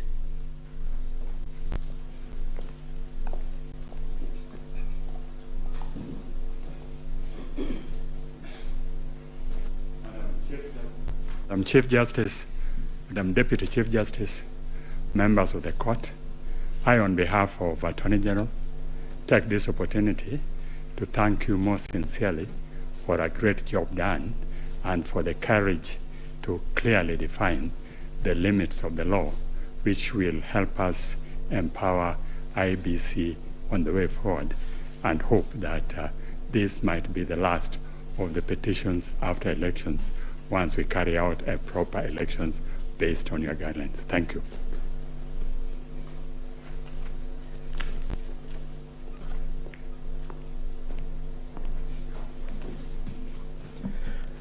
The Chief Justice and the Justices of the Supreme Court, on a light note, my members would be extremely worried if we take the submissions of Senior Counsel Orengo that this should be the end on account of fees. But my lady, the Chief Justice, on behalf of the Law Society and all the members of the society, we wish to, first of all, take this opportunity to thank the court in the manner in which it has conducted these proceedings, extremely efficient, especially in light of the really short and strict timelines that you've had. But the management of the proceedings, the manner in which the court adopted a somewhat inquisitorial nature to the conduct of these proceedings is something that as a society we have noted, and we wish to commend the court. And we do hope that the other courts, as they determine any petitions, election petitions that will go before them, will similarly adopt such inquisitorial attitude, so that we try and really enrich the process that these proceedings intend to achieve. Secondly, I wish to also thank the council, all the advocates who have appeared before you. They have demonstrated extremely high standards of decorum and courtesy, and have also demonstrated a flair for persuasion of the court, including the use of PowerPoint, and of course the now famous Pinky Pinky Ponky mimic.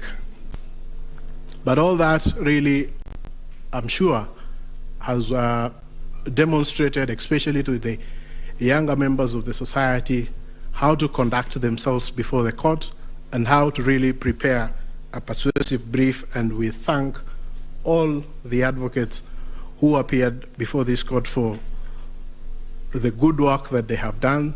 And of course, as a society, we feel extremely proud that they have been able to raise the profile of the advocates in this country a notch higher from their presentation. So, my lady and my lord, it's not lost to us that at the end of these proceedings, and once we are able to get your judgment after 21 days, that it is democracy and the Kenyan people who are the winners. The decision today, in a way, validates the choices that were made by the Kenyan people on the 8th of August, and they also help to build confidence in the institutions that manage the elections and the court. We recognize that no country is born as a democracy, and that it is a process, and the process of challenging an election, as has happened before this court, is part of the processes of building confidence within the electoral system. And we thank all the petitioners for choosing to challenge the results before this court. But at the end of the day, Kenya stands tall as a beacon of democracy, and we are very grateful that we've had this opportunity also as a law society to appear before the court and to give an amicus brief which the court has had time to consider. So we thank you and we wish you a good day. I know it has been a long 14 days, but you can rest, and we'll be looking forward to the decision that you deliver within 21 days. Thank you so much, my lady and justices of the Supreme Court.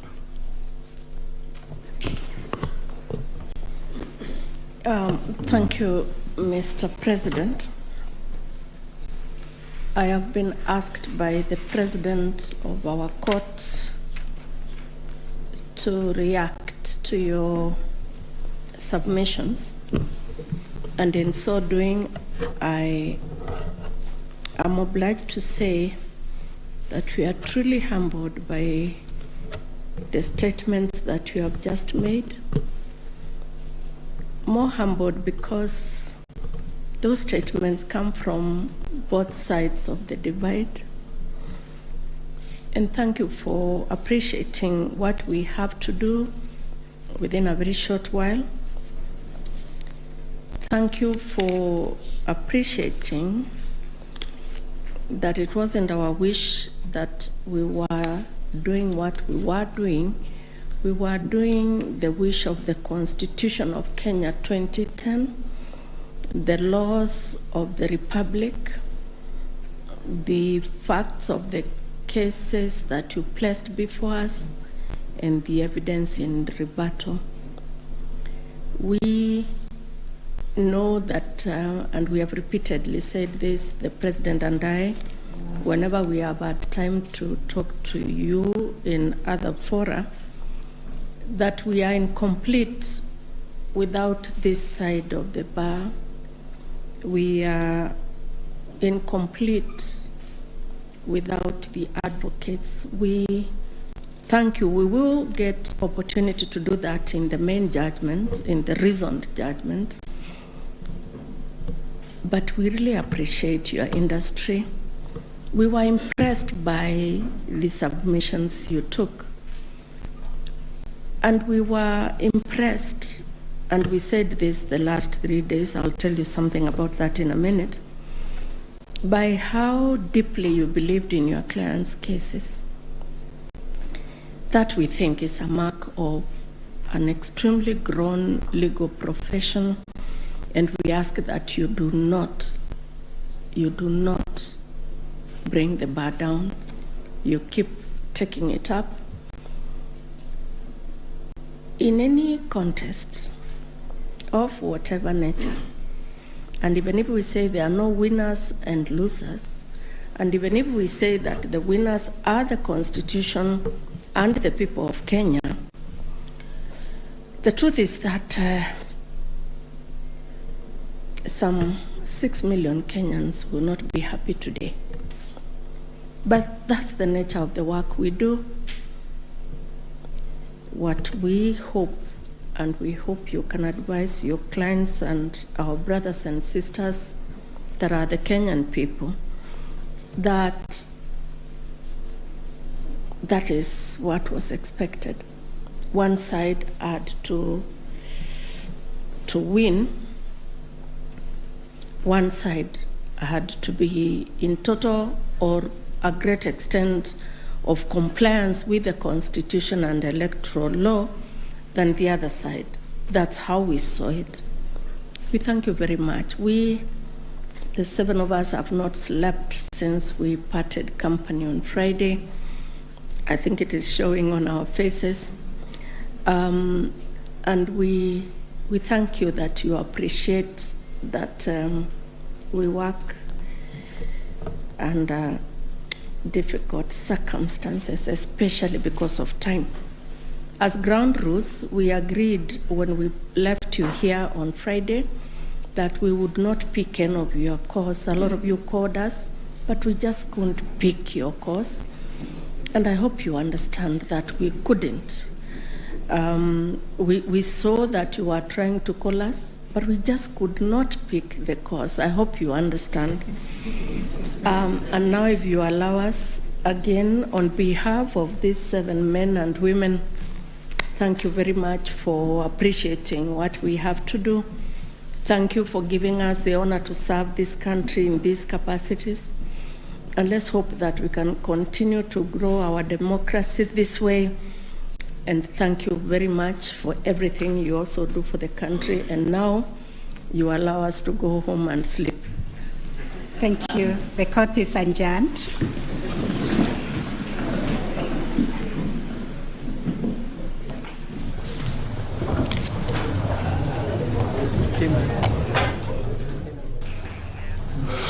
Very well, there you have it. William Samoei Arap Ruto is officially Kenya's 5th president after that win. His win was affirmed by the Apex court there. They say once you've cleared the bush, you cannot hide it in it anymore, where the apex court judges have cleared the 9 bushes that were standing between William Ruto and his win, and given the clean bill of health to the Independent Electoral and Boundaries Commission. While there are some issues here and there at the IEBC, yes, but that did not warrant the annulment, and they have affirmed that democracy and Kenyans are the winners.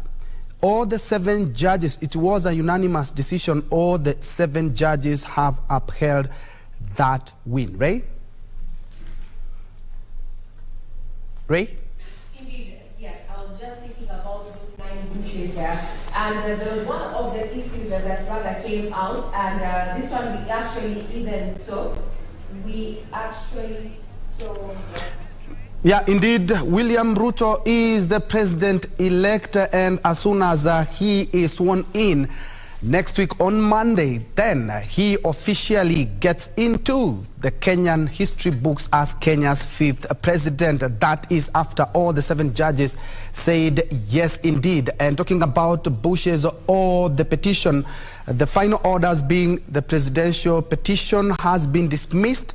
The election was valid and carried out in a manner that was free, fair, and verifiable. And as you can see from the pictures on your screen live from Uasin Gishu, Yoso Nyeri, and Milimani, and let me correct myself there, well, the swearing in will be next week on Tuesday. As you can see, jubilation in Nyeri, the yellow colors, the people there, the UDA colors, the UDA logo there, people celebrating the win. It's not anything different from the picture above that is in Uasin Gishu. As you can see there, people had to brave the heavy rain, the heavy downpour in Uasin Gishu to ensure that they listen keenly to one of their own, William Ruto, hailing from that county. And as I had alluded to earlier, is that all the 9 issues have been dispensed with. And talking about the technology failing and integrity verifiability, that has also been dismissed. Actually, one of the key issues that all Kenyans we were looking at is the 50+1, and from what the judges have talked about there, giving us calculated and verified reports, say that yes indeed William Ruto did hit the 50%+1 as required by the law. And also, did the irregularities affect the final outcome? Yes indeed, there were here and there, but that did not warrant any, the irregularities did not warrant the annulment of that presidential election. Was there interference, transmission of Form 34A, uploading of Form 34A? No evidence presented, according to the 7 judges, to show interference on the form before or during the uploading. That has also been dispensed. And also, they're talking about the postponement of the election in 8 electoral units. That has also been acted upon, and said it was a genuine mistake, and IEBC should have examined the template, but it was not a calculated move to suppress voters in the 8 electoral units. Another issue that has been dispensed with is whether the IEBC tallied verified results as required in Article 138(3) and 138(10) of the Constitution. Yes, indeed, they did that. Right? Now, some of the issues there, and I'd want us to zero in on that one of the 5th, actually the number 5 of the issues, whether there were unexplainable discrepancies between the votes cast for the presidential candidates and other elective positions. This is an issue that has perennially been questioned whenever we've had presidential petitions. We saw this happen in 2013, we saw this happen in 2017, and also now in 2022. But now issue number 6 on the conduct, and this heavily lied on the conduct of the IEBC as the agent that was in charge of, in as far as oversight is concerned, whether IEBC carried out the verification, tallying and declaration of results in accordance with Article 138(3)(c) and 138(10) of the Constitution. Here we had the 7-judge bench actually go further to even issue a recommendation, and I'd want to paraphrase there with the CJ, the Chief Justice Martha Koome, saying that there are far-reaching reforms required of the IEBC, and thus pointing at serious grievances in as far as governance of the IEBC is concerned. However, no information shows that the election was compromised, and also questioned the participation of the dissenting 4 commissioners there, questioning why they participated up until the last minute. And very curiously there, she further pointed out and said that it was a last minute, an 11th hour boardroom rapture. I'd want to bring in the views of our lawyer here, Gibson Gisore, in regard to that particular issue, the verification, tallying and declaration of results, and the implications it has therein into the conduct of the IEBC and also the conduct of the chair. These have been adversely mentioned by the petitioners, and now the judges, while actually doing the pronouncement of the verdict therein. So what is your take in regard to that, Gisore? Regina, I think first, before I go into into answering your question, let me congratulate William Ruto the 5th, because that is now a momentous occasion for the country, because there has been an issue. We have been through this electioneering period for the longest, now that we have a president-elect, substantive. Now, talking about a president-elect, our viewers, what you're seeing on your screens is live pictures from the current residence there. We are also having live pictures from the, that is Nyeri jubilation, as you can see. Kenyans celebrating now the Supreme Court there, unanimously upholding the election of William Ruto as the 5th president. He's currently William Ruto president-elect. We expect that the swearing in is going to take place within 7 days after this particular judgment has been made. That makes it effectively September 13th. That is Tuesday. On your split screen there, you're having different views there. We have Nyeri there in celebration. We are having sights and scenes also from current residents, and we are also having pictures from Uasin Gishu County, County 2, 027 there, and in Eldoret. Seemingly a calm crowd there celebrating that particular decision by the IEBC, by the Supreme Court there, upholding the election of William Ruto as president-elect. His swearing-in ceremony will be on the 13th of September, 7 days after the pronouncement there by the 7-judge bench there, led by none other than Chief Justice Martha Koome. 9 issues were brought forth, and they failed the test of time, so to speak, to have a nullification of his election there. Now, Gisore, you were giving your opinion in regard to the impact. Yes, as I was saying, I want to congratulate William the 5th. Now, sorry, let me interject there. Let's have a listen in to lead counsel, senior counsel, and Governor-elect Siaya James Orengo there in Mani. Are we all right?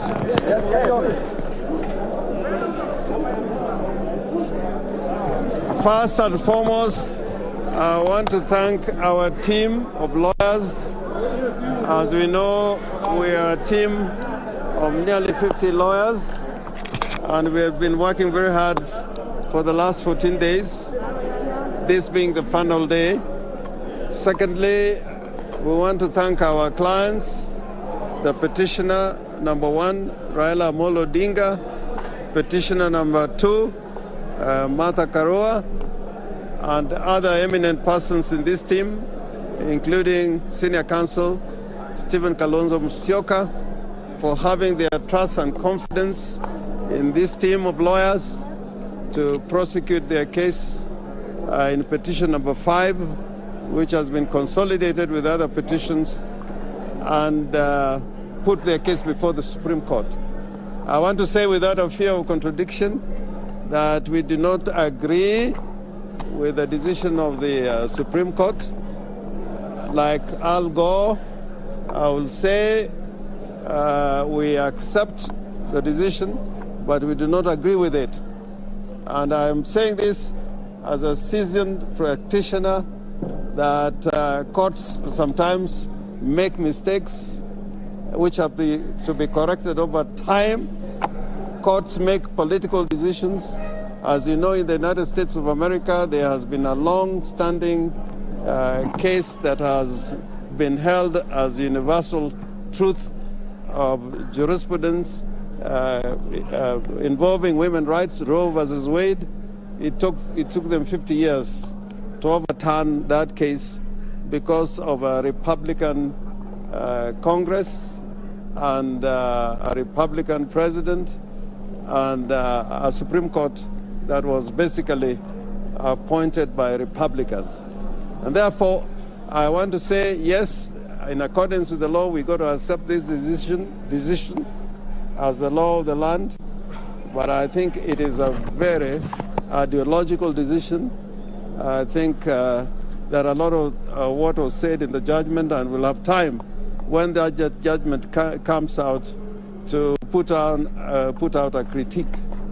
But all it means is that in our jurisprudence, the petitioners will always have a big burden to carry when you have an electoral commission which is not open and transparent. The best way for this court to have made a decision was with the servers to be fully opened and all the election materials be placed before the court, as would happen in a case where justice has to be rendered. As you know, and I am saying this again without fear of contradiction, we wanted a comprehensive audit of not only the technology that was applied by the Electoral Commission, but we wanted a proper audit.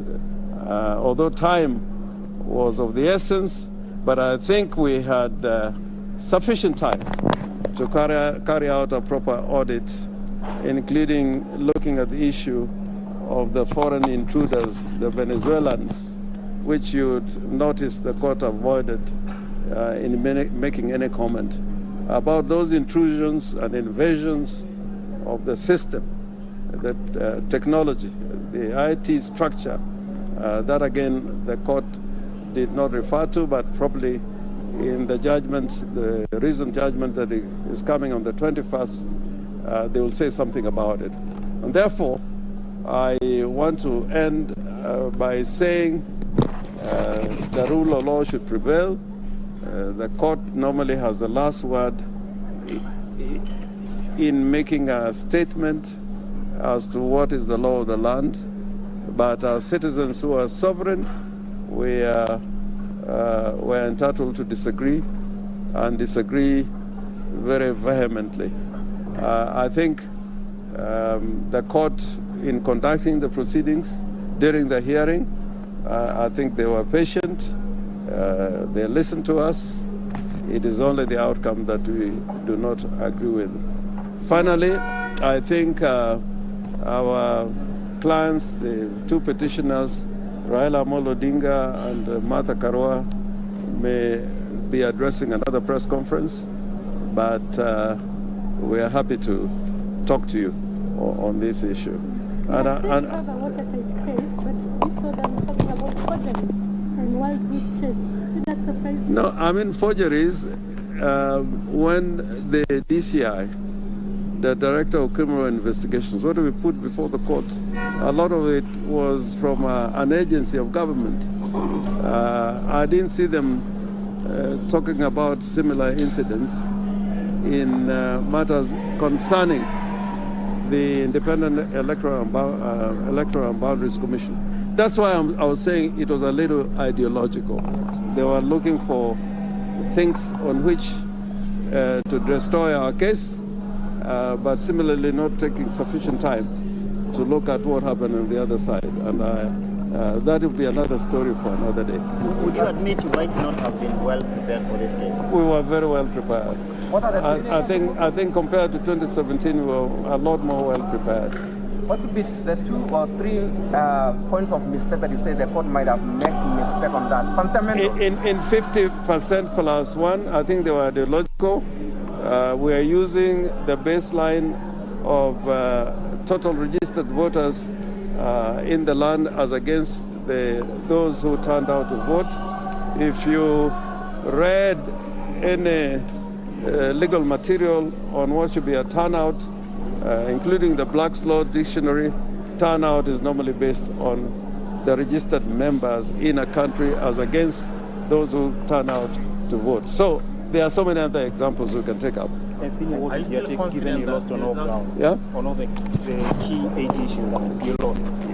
The issues that the court formulated, but we're quite happy to live with it and talk about it another time. Philip, who would want to say something? Just on the idea that we lost on all 8-9 points, we find it incredible that that could be the holding of the court. In more than several of those cases, we had overwhelming evidence. As my senior counsel, Mr. Orengo, says, the servers were not opened. The involvement of the Venezuelans for a full month before, half a month before the elections and up to the 16th of August was not explained. No, it wasn't even offered. We perhaps are a little distressed on the over-reliance of a registrar's report that has no input from us. That report was completely silent on the failure to open the servers. The servers, repeat, the servers have all the answers. The exact role, we provided evidence that the Venezuelans were downloading documents, creating documents, and generating documents. None of that was touched. But as my colleague says, we hope they'll address all this in the final judgment. As somebody has said, it's incredible that we could lose on all points and they could win on all points. But as Senior has explained, it's probably the ideological aspect of this judgment. Are you still confident on the 21st it will be a different one? No. They have tied their hands. They can't get out of it. They have given their final decision. It's now a question of them finding the reasons for those findings and justifying them. It's not always easy, but I think they have some time to do it. The other thing that I found a little bit disturbing is the presentation of the Form 34A by somebody I really respect as an advocate, Julie Soweto. It was described as hot hair, but you could see when that evidence was being adduced before the court, how engaged even the justices were. So I found it rather odd for them to describe it as hot air. I think that's why I'm saying this is ideological, because they would have said on the evidence presented, we find there was more weight as to the evidence which was adduced by the other side. But to say that it was hot air and it was a document coming from the Electoral Commission, I found it very, very disturbing. If I may explain a little further on that point made by Julie Soweto in the petition, that gentleman, Camargo's name was not supposed to be on Form 34A. If at all he was involved in this election, he was involved on the technology side. So to find it anywhere near a Form 34A raised more questions than answers. There was silence. And of course, on the issue of the famous 34A that Julie was describing, it was found to have been signed by the agents of UDA and UDM on the 7th, which is before the elections. No mention was made of that. So many things, many questions, perhaps more questions than answers, but it is the decision of the court. They have to live with it just as we have. Is that all? Thank you. Professor Ogenda may want to say something. Okay. Sawa.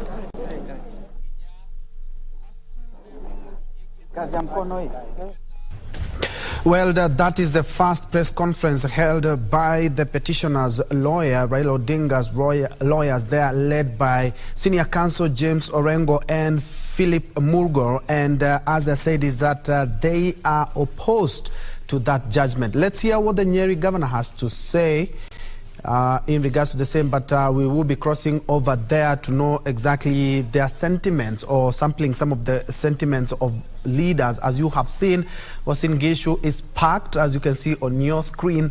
There also, as you can see, in Nyeri as well.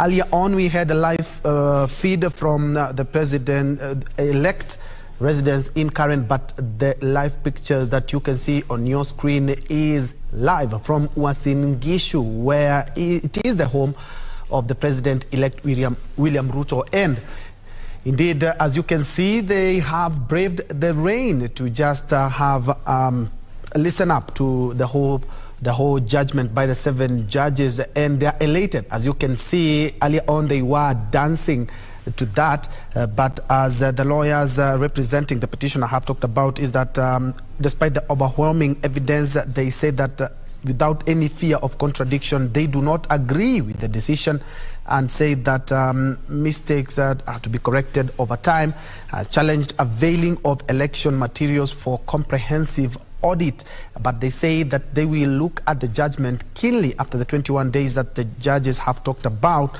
so that they may give a more detailed report on the same. They say they were more prepared than the year 2017. Ray, they say that they were even more prepared than 2017. Yes. And looking at all the issues were trended on by the 7 apex judges for a unanimous decision as well. Indeed. And yes, Troy, yes, that is something that has come up there from senior counsel James Orengo there, who was leading a contingent of at least 42 lawyers, for the Azimio la Umoja One Kenya coalition there, putting off some of the prayers that they wanted. And they're saying, well, history has taught them something else, something new. In as much as they were prepared, well, it did not go their way, and they have picked that issue that they have not even had a single win or reprieve in all the 9 issues that the Supreme Court judges were making a decision on, and they said they even had some quite weighty evidence in some of the prayers that they sought. Remember, the question is, one of the issues was whether there was interference in the uploading of the transmission of the Form 34A from the polling stations to the IEBC public portal, this being the second issue that was they were seeking to have a judgment all. However, according to the Supreme Court judges there, who are unanimous in their decision that saw the upholding of William Ruto as president-elect, is that no credible evidence was presented to show interference, as well as the judges went further to just say that even with the findings of the scrutiny of 14 polling stations, there was no evidence, and that all the forms that were uploaded at the portal vis-a-vis what they found after scrutiny of the 14 polling stations is that the documents that were uploaded by the IEBC portal vis-a-vis what was found after that scrutiny that was ordered by the Supreme Court is that the documents were original and did tally. Then also they said that another issue that took is that whether there were unexplainable discrepancies between the votes cast for the presidential candidate and other elective positions, while declaring the judgment there, that are reading out the judgment, is that yet this is Martha Koome there said that this was an unproven hypothesis and there were no rendering them insignificant discrepancies to have the 7-judge bench annul, or rather nullify the election of William Ruto as president-elect in the August 9th polls. Those are just some of the live pictures of what is happening in various parts of the country, including Nyeri, Uasin Gishu, and a bit of CBD there. We'll be having a listen into what is happening in Karen, where we understand that leaders under the UDA,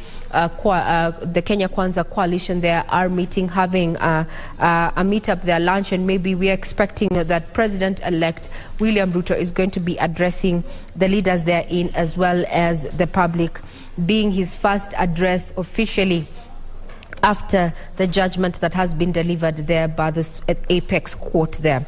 Now, among the issues that came up was, for determination was the issue on the verification, tallying and declaration of results at Troy there. And this bordered on also the conduct of the IEBC as an oversight body when it comes to matters of election, as well as the conduct of the commissioners and the conduct of the IEBC chair.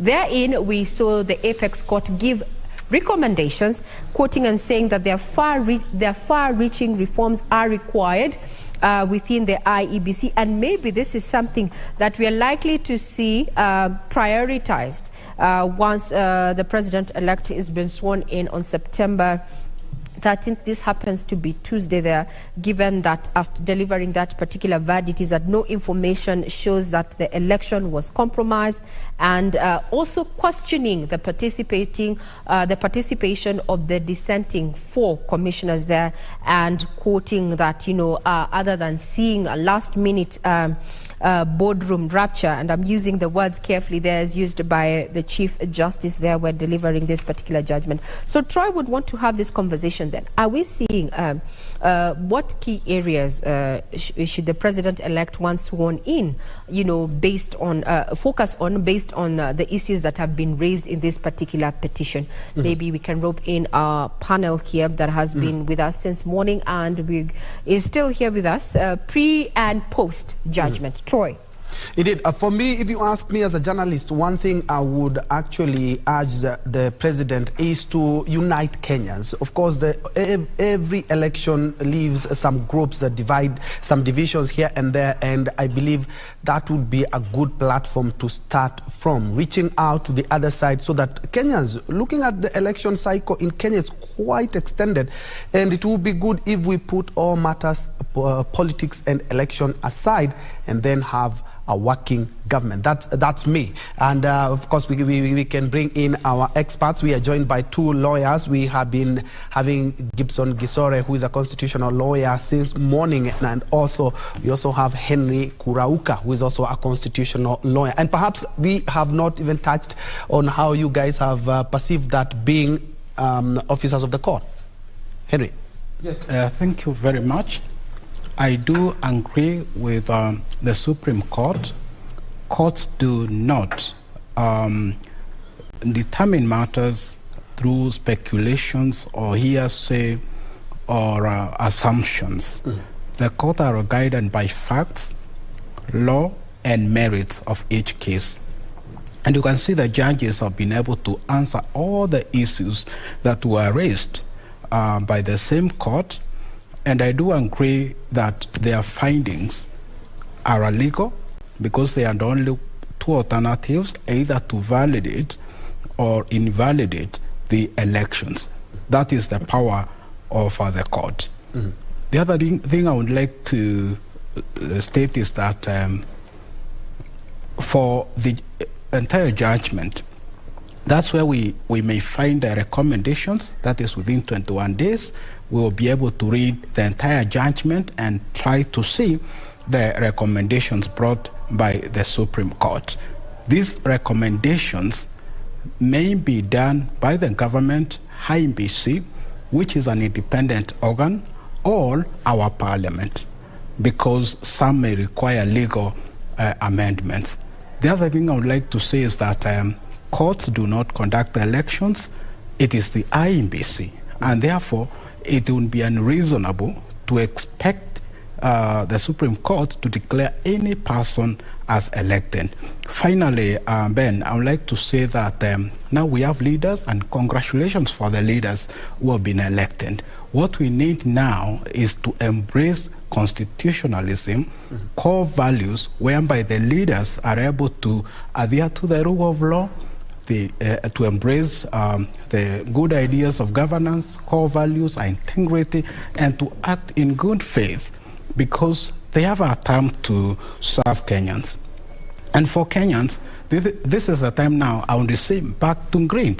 We go back to our usual activities, our day-to-day, because at the end of the day, people of Kenya are the sovereign according to our constitutions. So we have to embrace peace, we have to be, brotherly and sisterly, and ensure that no violence or any activities that may affect our peace. Perhaps I would take this opportunity to say congratulations to our President-elect, who will be sworn on 13th of September, which is a public holiday by dint of the presidential assumption office. And just a quick one. What stood out for you as a lawyer and in regards to that judgment, and bearing in mind that all judges affirmed and all issues were thrown out? Yes, one thing that came out very clearly is the unanimous judgment. It is very rare to find the judges agreeing on every aspect, every issue in the pleadings. The second thing is their analysis and their findings in all the issues. It came out very well. They were able to link the role of IEBC as a body corporate, where they raised issues of technical team. Remember, returning officers, presiding officers, the technical team, and many persons play a part. So it is one body corporate.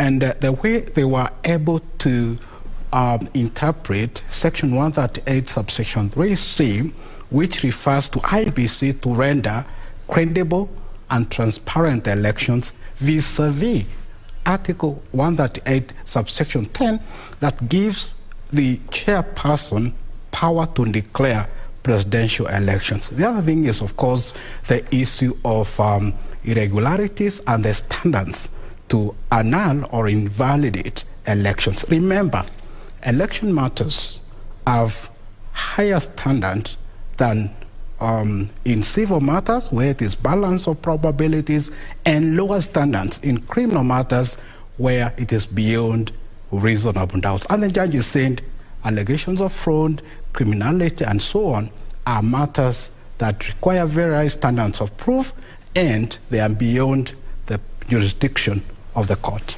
Gisore, let me throw the ball to you. What really stood out in that judgment that has just been delivered by the 7 judges? For me, Bentro, is the fact that we've been here with you analyzing this election, and I think I've been very consistent that I really didn't see any much of an issue with this election.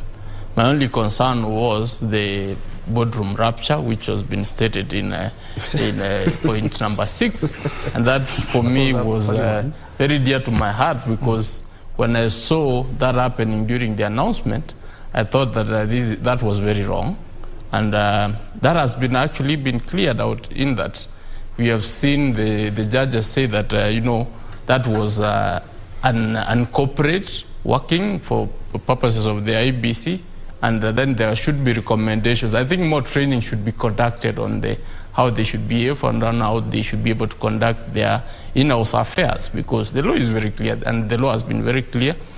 The courts have really found in favor of the president-elect that and IEBC that indeed they did their job, but save for the last bit where we saw some of them seceding and trying to do a presser outside, which was wrong. And now, as Kenyans, we need to focus. We need to go back to our jobs. We need to actually do that, which, because as one of I'm sorry to quote this, one of the advocates for Kenya Kwanza did mention that, this case was all about a lot of noise with nothing, over nothing. But indeed, the opposition, you've seen Senior Counsel Orengo do state that it's unfortunate for them that their side really didn't actually didn't win on any of the issues. But the judges, I think, have been very clear. They have been able to itemize point by point by stating that, yes, this came by, this was the response, and this is what we found, that indeed they didn't reach the threshold. I told people that the case was a very good case, but what matters is the evidence, because courts rule on evidence. Now, Gisore, since you've brought us to that point, the issue of, in your opinion, as a legal mind, what caused the Azimio camp this particular petition, from where you sit? Evidence. Evidence, evidence, evidence. But Everything. they claim to have had, actually, if we just go back to what Orengo, Senior Counsel Orengo said, and also Philip Murko there, part of the team there, they said that in some areas they had concrete evidence. This evidence did not move the court that indeed it was qualitative enough. They came with a lorry full of evidence, but it was not qualitative enough. Because if you listen to Martha Koome read the judgment, she was very articulate that this was the allegation on this petition.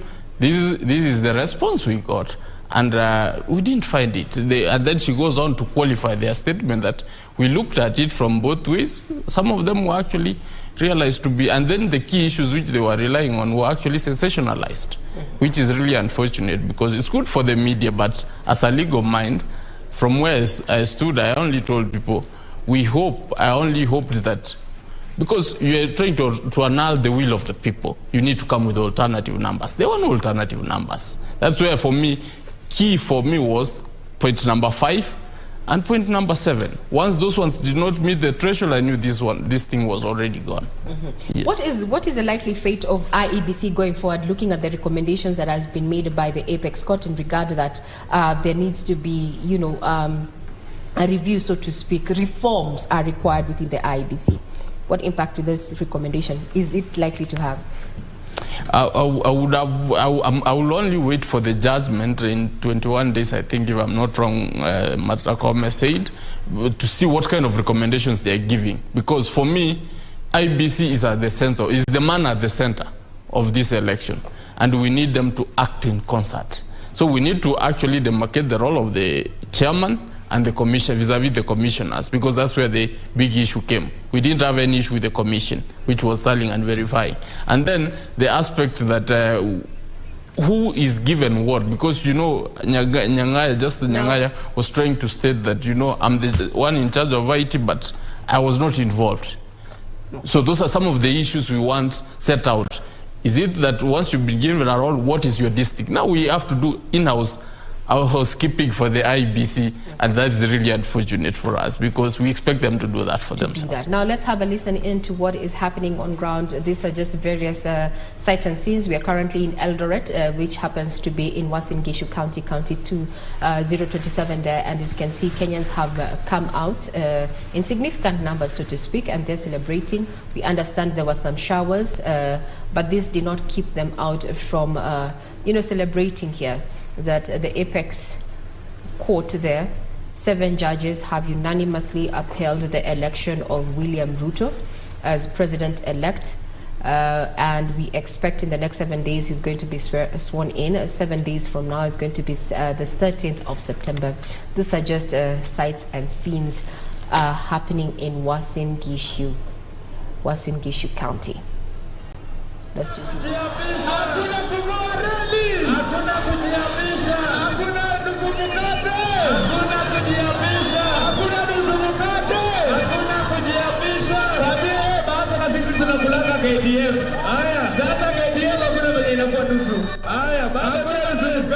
Nataka muwapatie ile wimbo ya William ya kusema Bwana usehemu yangu, rafiki yangu wewe katika safari.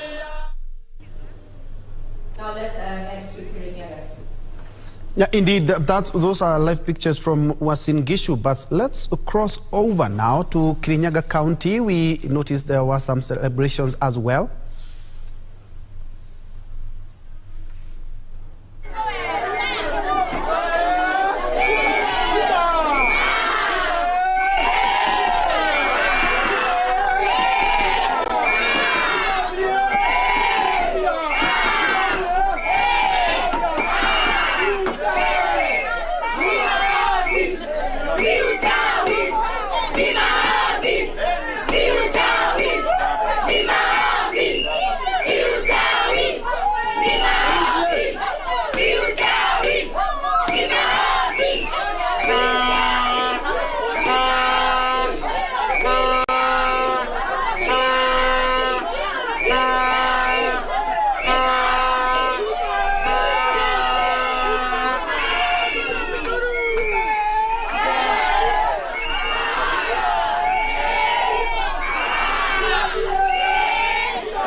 an opinion and also just some sights and sounds and also reactions of residents in Kirinyaga, where as you can see, they're just celebrating. We heard Uasin Gishu and in Nyeri. I saw somebody ask what the governor was speaking about there, but unfortunately he was speaking in the local tongue. And so as soon as we have those speeches in Swahili and English, we'll be crossing over to just get a feel of the reaction of leaders. Earlier on in Karen, as you had seen in some pictures earlier on, we heard is that a lot of leaders elected on a UDA and Kenya Kwanza ticket were there and they were watching it as a group. We do, of course, expect a link from there. We expect the president-elect to be making one. And let's have some reactions from Nyeri County now.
And that is Nyeri Governor Mutahi Kahiga there leading there.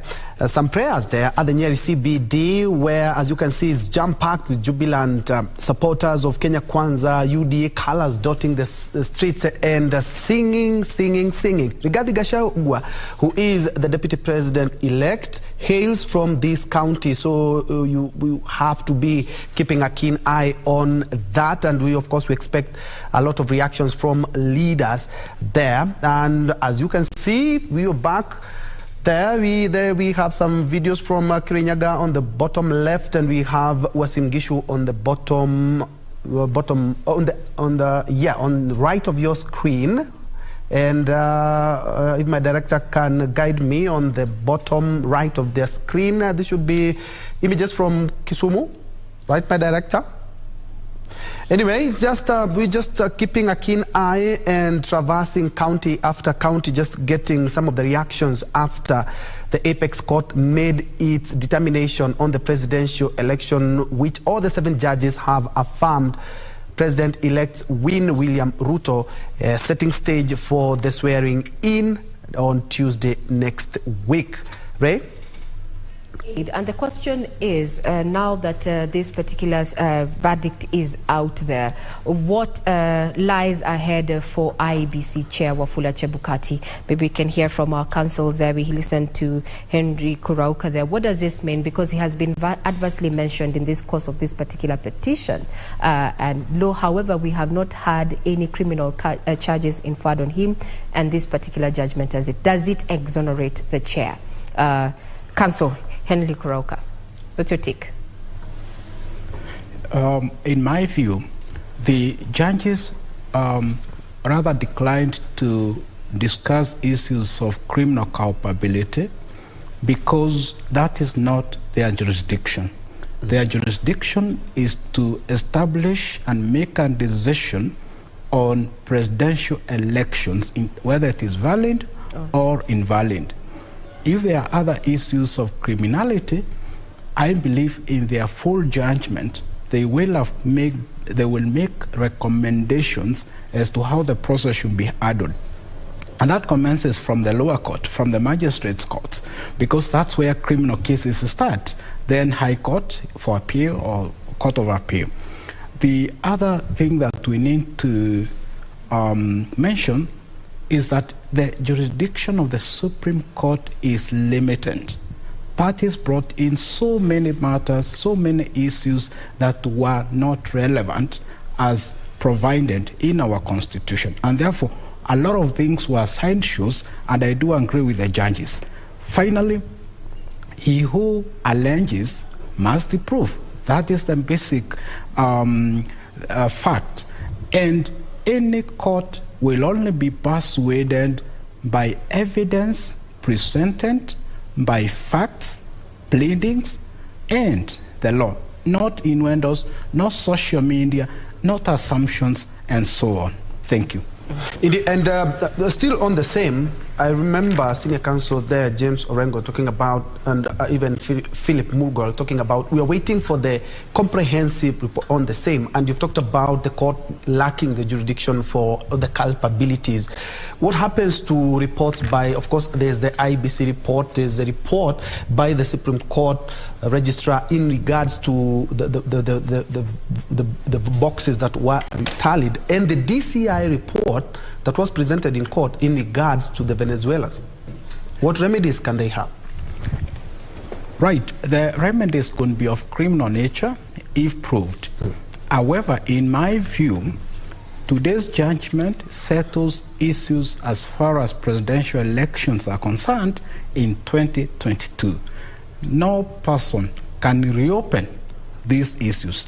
However, where there are criminal issues, those issues can be dealt with in accordance with the law. And I am informed there are a number of criminal cases pending relating to the election process, because if the returning officer or presiding officers commit a crime under Elections Act, they should be punished as per the law. But let me say this fight by the commissioners is wanting. We must condemn it, and in future we want a united corporate entity. Let all commissioners sit down and resolve issues in-house, because coming to the public is not only threatening our peace, but it is also sending a very unfortunate image to the world, considering that IBC is an independent body. It cannot be influenced by any other party under our Constitution. Indeed, and perhaps to come to you, Gisore, I know this is not the right time to bring this up, but it's something that, of course, it has to be heard. That is, of course, there was a petition that had been filed in court, even before the petition by Raila Odinga. There was a petition filed in court in regards to the swearing in of President-elect. What happens? It's still pending in court. Bentro, I guess, yes, there was that petition, I think, was it by Senior Counsel Kibe? Kibe, yes. It was the advocate representing. Mm-hmm.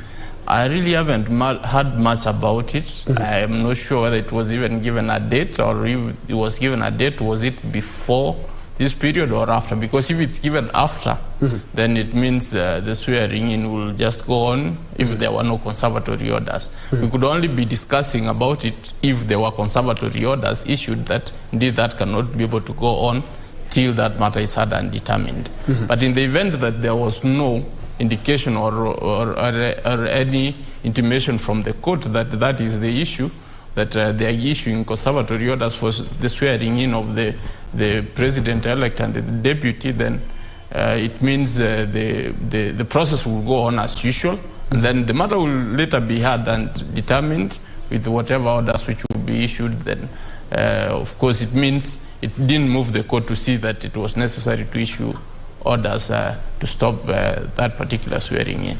Mm-hmm. And Kurauka, looking at all the presidential petitions that we've had, the Apex Court had the opportunity to have a look at. We are seeing quite a paradigm shift from all other judgments. Indeed, you did say that the court is not bound by its own precedent, but this is the first time that we are having all the issues struck out and all the judges affirming. Yes, and I commend the Supreme Court for that. Indeed, the IMBC chair appears to have followed the last Supreme Court judgment to the latter. That was his greatest defense. He came with it, he said, I complied with each and every recommendation. I disagree with my colleague. As far as presidential election is concerned, today it is the end of the game. There is nothing that can stop the swearing and assumption of powers of our new president. On the 13th of this month, expect Dr. William Samoei Ruto to be our president. That cannot be changed. And you see the Supreme Court in the BBI case was very clear that a sitting president cannot be taken to court of any other matter, whether criminal or civil matter or otherwise. And that now creates one irresistible conclusion that all the other petitions in the lower court will have to collapse, either be withdrawn or struck out by the various courts. Thank you. And are we likely to see something emanate from all the lawyers have talked about? They are waiting for that comprehensive report after 21 days. Can it affect anything later on? Other than that, I'm talking about the laws and how IBC perhaps conducts itself, the DCI. But hold the thought. Let's first of all cross over to Mombasa to have a feel of how the residents there have been following up on this petition. Junei? Right, we're coming to you live from the streets of Mombasa, and it's a whole lot of mixed reactions from the residents of Mombasa. Some of them are celebrating, some of them it's a somber mood. Let me just get a feel of what they have to say concerning the ruling. Tuananza na nani? Karibu sana. Pito huu pande wangu huu. Tuambie unaitwa nani na songa tu nyuma hapo. Unaitwa nani na uamuzi huu mpokeleaje? Mimi kwa majina naitwa Abubakari Maganga, ndio jina langu. Lakini uamuzi umekuwa mzuri, nashukuru kwa sababu at least uamuzi wa mahakama ulifuata demokrasia na uamuzi haukuwa mbaya. Lakini muhimu kabisa ambacho mimi naweza nikasema kama Mkenya ni kwamba mimi naweza nikasema ya kwamba pande zote mbili tumepata ushindi. Upande wa baba na upande wa Ruto sote tumepata ushindi kwa sababu sisi ni wa Kenya. Inatakikana kwa sasa tuweke tofauti zetu kando ili kama inawezekana tuweze kujenga nchi yetu, kwa sababu tunaona ya kwamba shida ni nyingi, pesa hakuna, kazi hakuna. Kwa hivyo najua challenge iko kwa William Samoei Ruto kwa sababu alitupatia ahadi nyingi ambazo tunajua ya kwamba atazikamilisha Mungu akimwezesha. Kwa hivyo tunamuombea kila laheri, akiapishwa aweze kutusaidia kwa mambo mengi ambayo tulikuwa tunatarajia kutoka kwake. Na sana sana kitu ambacho pia vile vile tunaona anaweza kutusaidia ni hii kitu inaitwa bottom up, kwa sababu bottom up tunataka kuiona sasa ikifanya kazi in really, kwa sababu alikuwa akitueleza kisiasa, lakini kwa sababu sasa ashaingia kwa serikali ataweza kutuonyesha bottom up itamsaidia nini mwananchi wa kawaida. Na kitu ambacho pia vile vile sisi kama wakaaji wa Mombasa tunamuomba sana Ruto aweze kutusaidia kama itawezekana, aturudishie poti kutoka kule ije huku, at least zile kazi na zile offices ziwe zinaweza kuja huku, at least Mombasa yetu iweze kufanya nini, iweze kuamka. Na kitu kingine pia Ruto namuomba aweze kufanya kazi na wanasiasa wote na Wakenya wote, asibague Mkenya huyu ama Mkenya huyu, afanye kazi kama kiongozi wa Wakenya. Maoni shupavu sana hapa. Wacha nipate, songea tu hapa karibu. Uko upande gani, huzuni ama furaha? Asante sana kwa majina, naitwa Douglas, ni memba wa Borana, bunge la wananchi hapa Borana Mombasa. Kwa saa hii tumekubaliana na maamuzi ya mahakama, na kama Wakenya na kama wananchi wa Kenya, kitu kia muhimu kwanza ni tusikane, tuendelee na maisha yetu. Kitu ya pili, president ambaye amekuwa elected today as a 50th president, hakuna kibarua kigumu. Ya kwanza, yeye mwenyewe alikuwa anatupatia hopes, na saa hii imefika time tunatakikana kuona hayo matunda ya hopes zetu. Najua by that time ilikuwa za campaign. Ni semi za campaign, lakini Wakenya wameweka kwa kiria ngiwa mmoja wao. Na kitu cha pili, yeye kama kiongozi na huyu mwenzake walikuwa wanashindana na yeye, wote wako na wafuasi. Kitu tulikuwa tunaomba Mheshimiwa Ruto aite wale viongozi wengine waketi chini for the stability of the country, ndio tuendelee tuweke Kenya yetu kuwe mbele. Kenya ni kubwa kuliko hao viongozi kidogo, na sisi tunawachagua wao kwa tuongoze sisi. Kwa hayo majaji kutoka hapa bunge la wananchi Borana, na malizie hapo. Songea hapa, tuambie jina lako tu na utuambie hivi leo umeipokeaje. Songa nyuma tu kidogo dadi. Tuambie unaitwaje. Songa nyuma tu. Waitwaje na umepokea vipi? Mimi naitwa Ahmed Shipuku, mkazi wa Mombasa. Nimepokea matangazo hayo kwa uzuri sana. Kwanza nawaombea sana wale majudges, kama watakuwa hapo 2027, 2032 watoe uamuzi kama huo kwa mtu yeyote ambaye atakuwa hajaridhika. Na kwa wale ambao walikuwa wamepeleka hii kesi mahakamani, walikuwa wamesema